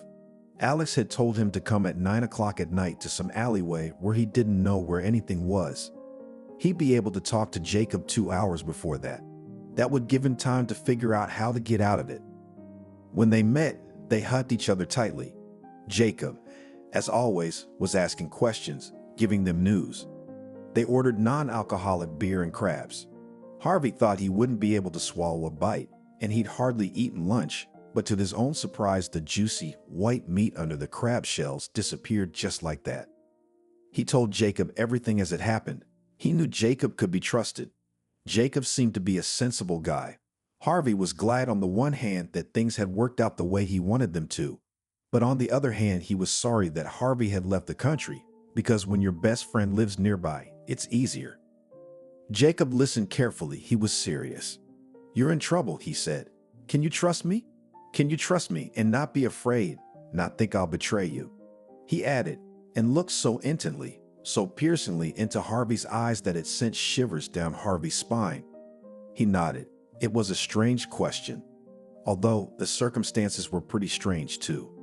I'll help, Jacob said. Just you, play along with me when I need you to. Harvey didn't have time to ask what he meant or what his best friend was up to. Suddenly, a shadow grew over their table. It was Alex. What a curious meeting, he said with his trademark smirk, but his eyes weren't smiling. Harvey opened his mouth. He had to think of something to say, but Alex beat him to it. And what, I wonder, are you doing with our guy? Your guy? Harvey asked. I told you there were 3 on the team before you showed up, Alex said. Jacob is the 3rd. We've been working together for 6 months, if memory serves. Harvey had a strange thought. If an elephant had kicked him in the butt, he would have felt much, much better. Jacob, honest, honorable, like a character in a historical novel, and he became a bandit. How was that even possible? But it seemed to be, and Harvey realized that now he was really screwed. He was alone. There's nowhere to go for help. He's at risk. His wife is basically a hostage, and his sister is still in danger. And is there any way out of this situation? Before Harvey could say anything, Jacob spoke instead, and he didn't hold anything back. He said that he and Harvey were old friends, and that it was a coincidence that he was on vacation in the same part of the world, and that they were working together. A very curious coincidence indeed, said Alex, who seemed to believe and suspect something at the same time. However, he quickly returned to his former dashingly haughty state. Harvey exhaled a sigh of relief when Jacob didn't give away that he'd asked for help. I guess things were bad, but not exactly nightmarish, since Jacob didn't give it away. Finally, Alex said he had to go. I didn't think you'd do something like this. Harvey couldn't stand it and rebuked his best friend. Jacob, you're the example they used to set for the whole court, how honest and well-mannered you were. Time changes people, he said. That much? No, I'm sorry, but I'll never understand it. And how you lied to me, huh? Like, you work as a waiter or this. I'm a butler now, Jacob explained. It's kind of like a butler on a luxury vacation. Relax. He patted Harvey on the shoulder. I just have to go undercover, he finished, giving him one last strange look, and then he walked forward to Alex, with whom he was talking. Harvey walked along with Elizabeth, but they walked in silence all the way to the right place. The place turned out to be a dilapidated one-story house that was squeezed into the street on either side by newer three-story houses. Alex unlocked the door and they entered the hallway full of junk. He unlocked another door and the whole company found themselves in a room where it was cleaner. The light flashed and Harvey rounded his eyes as if he was in a detective thriller. On one of the walls hung several monitors. On the table stood several switched-on laptops. Connected by wires on their screens quickly crawled up some codes. "We monitor how the security service of our client works," Alex explained. "So we're running out of time. The party is tomorrow. The invitations are ready. Our goal is to get lost in the crowd and get to the safe in the office where the necklace is kept. Jacob will be waiting for us inside. He'll be, as you might have guessed, a waiter. A hell of a cover for almost any situation." Alex grinned. "I'll come as Martin Fox, an oilman from Texas, who just loves to party and throw money around. And you, come on, stand next to me." He led Elizabeth, who still had a frown on her face, over to Harvey by the hand. "Excellent. You're going to play a married couple, rich tourists from the United States. If anyone asks what you're doing at this party and who invited you, you'll say it was Wilhelm Wolf. Don't worry, it's this rich old guy. He really had to come and he promised to bring a bunch of friends. He makes them easily. He had an accident water skiing and had a stroke. Now he's in intensive care, so of course no one can double-check his information. Elizabeth, we need to talk." Harvey turned to his wife. "Back off," growled the young woman. "Oh, easy." Alex waved his hands. "Keep it together, okay? I understand, sister. You are ready to scratch his eyes out after everything. But for one evening, you have to pretend to be a couple of lovebirds, okay? So, go ahead, rehearse, or do whatever you want. But just dare to set me up." Alex's voice was oozing with molten steel. "And I'll make sure that if we fail, if they feed us to the sharks, you're the first to go into their jaws." Harvey nodded. He wasn't going to give up so easily and give up on Elizabeth, but it seemed that explanations really needed to be postponed. "Tomorrow at 6, you will come here as well, except for Jacob. He, as a servant, should be there first thing in the morning while the party is being prepared. After that, we'll all leave together, but in separate cars. In the meantime..." Alex took a rolled-up paper roll from the shelf and rolled it out on the table, pressing empty bottles on the edges. "A plan of the mansion and the surrounding area. Study it, ask questions, memorize it. This goes to you first." He jabbed his finger at Harvey. "I hope you don't suffer from topographical cretinism." "No, I'll remember everything," he replied, and thought with a bitter chuckle that his old geography teacher would have been blown away by the fact that he could use her science, the way she had fiercely taught him how to navigate the terrain when the whole class went on a field trip to the suburbs. This time, when Harvey returned to the hotel, his sister greeted him not with reproach, but by suddenly being very anxious. "Are you all right?" came upon him, and her eyes glistened in tears. "What's the matter?" asked Harvey. "What's going on? Oh, how awful it all is." Natalie splashed her hands and Harvey wondered what if his sister knew about his misfortunes?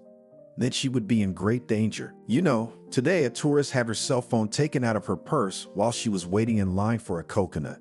And another one had her purse stolen on the beach. That's terrible. What a nightmare. And a decent place.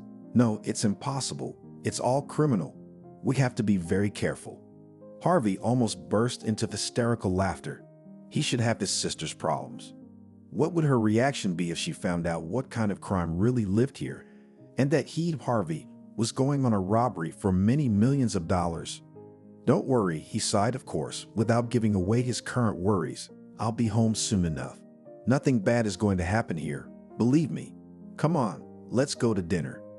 He really hoped nothing bad would happen, and if they stole his or her purse or his cell phone, well, he would rather meet 1,000 such petty pickpockets than a moment in the company of Elizabeth's gloomy brother. And Harvey also decided that it would be at this party, when he and Elizabeth were alone together, that he would have a serious talk with her about everything, because he had no intention of letting her go like that. The next morning, Harvey didn't want to get out from under the covers for a long time. It was a little bit like when he was a kid, too, when he'd huddled under the blanket because his mom said they were going to the dentist and it wouldn't hurt at all. Only Harvey was a big enough boy by then to realize he was being lied to. And now he realized that even if Alex was choking on his speeches that the case would go as planned, he realized that everything could go wrong. And then, well, the sharks Alex had named might still be the least of the threats. And what was especially disgusting about the whole situation was that Harvey realized the danger threatening Elizabeth. And even more nightmarish was that he didn't understand how to get her back, how to convince her that he had made a mistake. But that didn't mean he didn't feel anything for her. "What are you sitting there for? Are you sick?" Natalie, who had come into the room, was now pulling the blanket off him. "Coral Reef excursion. I'm not gonna miss it because of you." It was weird to gaze at the colorful fish under the transparent bottom of the boat, then to fry on the beach because you forgot your sunscreen, then to try some donuts with weird fruit jelly at your sister's insistence. In general, to spend the day tourist style knowing that the clock is ticking and you're about to go to work. Harvey looked longingly at a couple of local cops spotted on the street. They would have known, but he held on. "Are you going on a date?" my sister whispered angrily. "No, what makes you think that?" "I'm just going for a walk." "Yeah, you can't lie, Harvey." Natalie rolled her eyes. "Are you going to that hot girl? You know, the one you met here?" Harvey said. Yes. He decided that this spontaneous lie could be very profitable. "Maybe I'll be back late." "And I'm going to the restaurant alone," Natalie said defiantly. "You can do whatever you want." Harvey waved her off, but then winked at her. "I'll tell my mother what you've been doing. I'll have dinner, watch a show, some local dancing, and go to bed." He hardly remembered how he got to the right place. Alex opened the door and immediately threw the suitcase into Harvey's hands. "Get dressed." Harvey strode into another room, like a closet, and pulled on the suit. It was a little tight, and the bounty around his neck seemed like a ridiculous element. He'd hated ties before, but he had to, of course. "Done," said Harvey, walking out, and the next moment he was speechless. The scarlet dress suited Elizabeth perfectly. Or was it just that she was, like a magician, made 100 times more beautiful? The intricately draped silk encased her body, emphasizing her feminine curves. And it would seem that the skirt was just above the knee. The neckline barely opened her collarbones, and her arms were covered up to the bone of the elbow. But how seductive she was. Her green eyes were watching a wary, untamed cat from beneath her neatly arranged bangs. She had never worn such high heels before, and now, as Harvey approached her, she was a little taller than he was.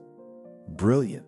The marvelous moments were ruined by Alex, who clapped his hands several times with his trademark grin, as if he was watching a theatrical performance.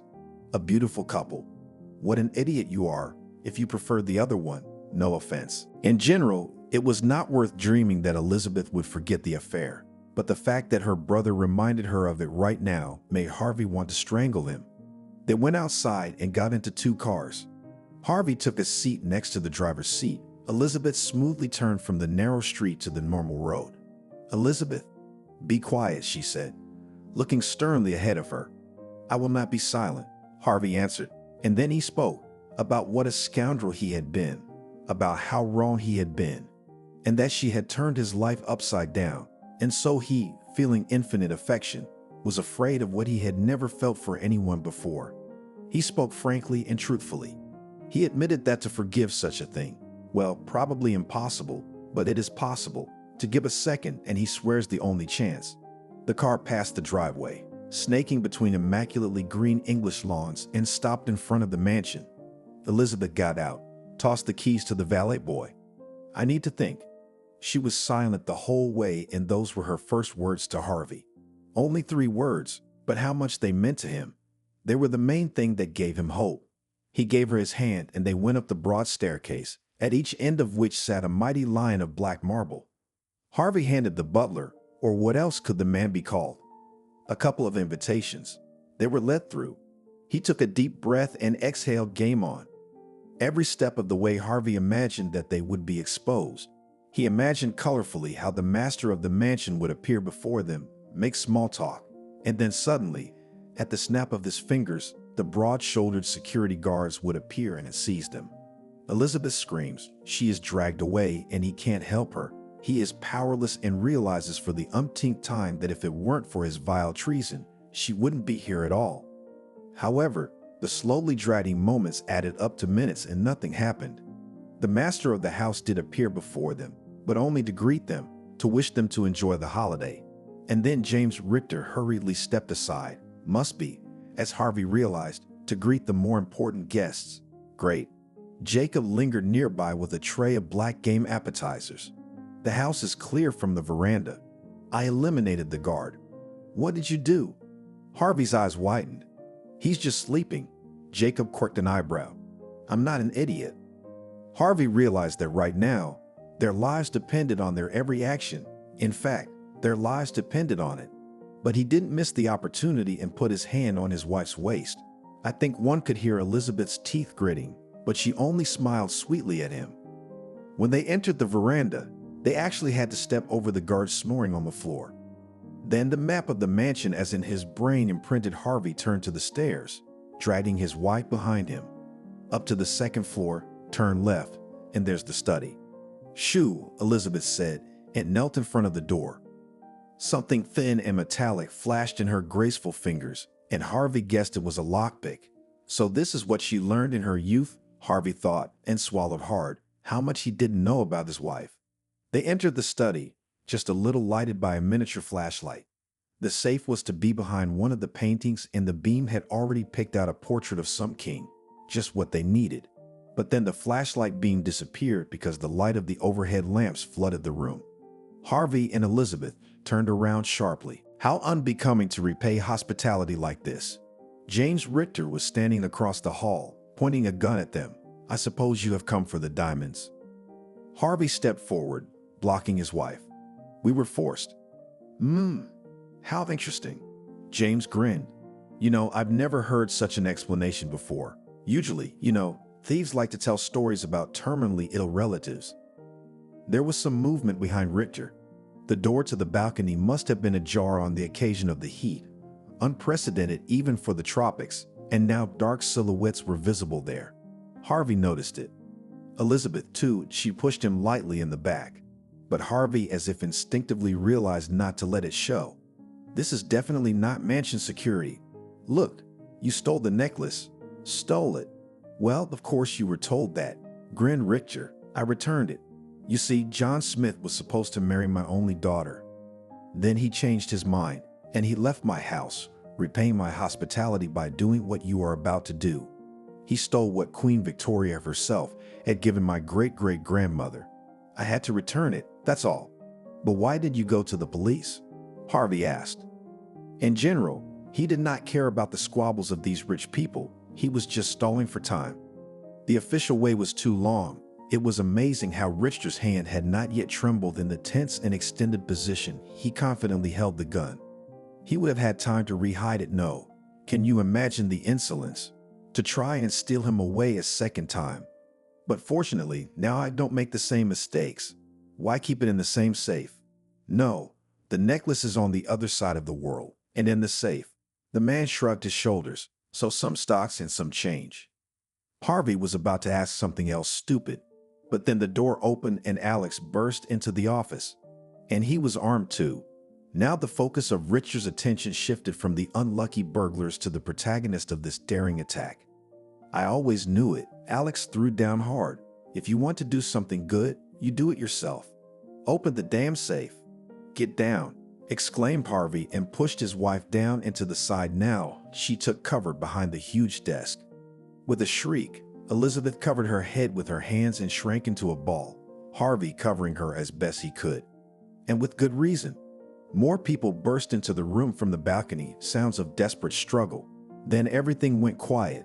Hey, are you all right? Harvey was astonished to see Jacob leaning over them.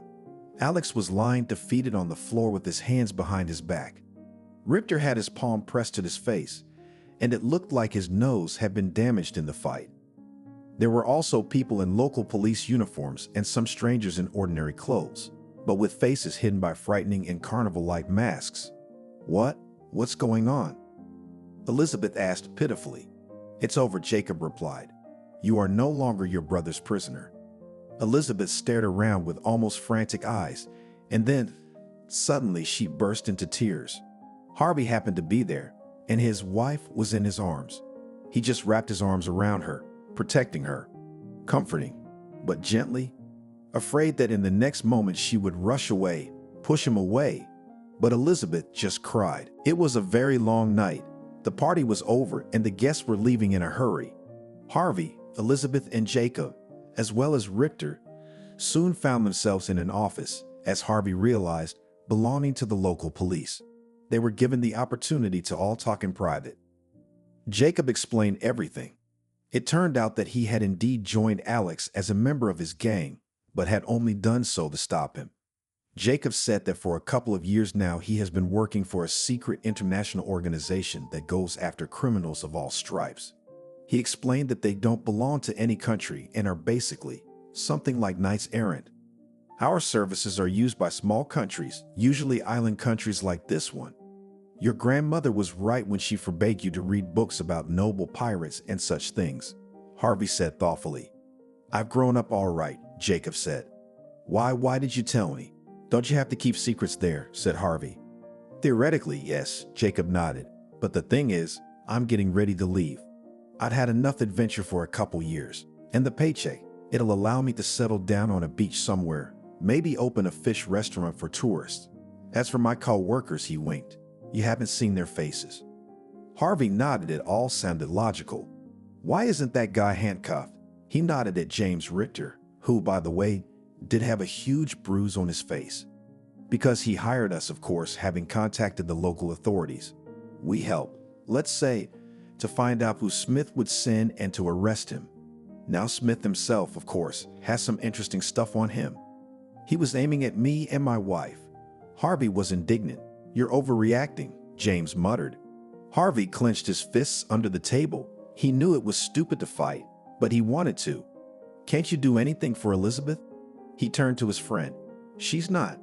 She's in no danger, Jacob nodded. She's been cooperating with us from the beginning. She reported what Alex did and said, she's free. And so are you? As for Alex, he'll get what he deserves. Harvey sighed. Well, since this whole unbelievable situation had been resolved favorably, he wanted to get away from it as soon as possible, especially since Elizabeth had already gotten up and said she wanted to leave. He caught up with her at the exit of the police station. We need to talk. Wait, he blocked her way and looked into her eyes. Please. His wife looked at him carefully, then nodded and walked towards the embankment. And there she took off her shoes, walked forward, and sat down on the sand. She stretched out her legs. Now a wave was lapping at them, almost to the knee. Harvey came over and, without thinking about soaking his suit, plopped down beside her. I love you, he said quietly. But it happened, she replied just as quietly. But you? And you? Understand, I would forgive a lot of things. But this, I realized that you could understand everything, and maybe, if I come back, nothing like this will never happen again. Except, you cheated on me that night. You broke me and made me new. They were silent for a while. A seashell with a sea creature on it washed up on the sand, and Harvey tossed it back into the sea. So it's over. Elizabeth turned toward him. One moment and her arms wrapped around his neck and her lips covered his. It was a long, light, yet soul-piercing kiss. And then when she pulled away, he read the answer in her eyes. Harvey stood up. He felt strange. He could not believe it all.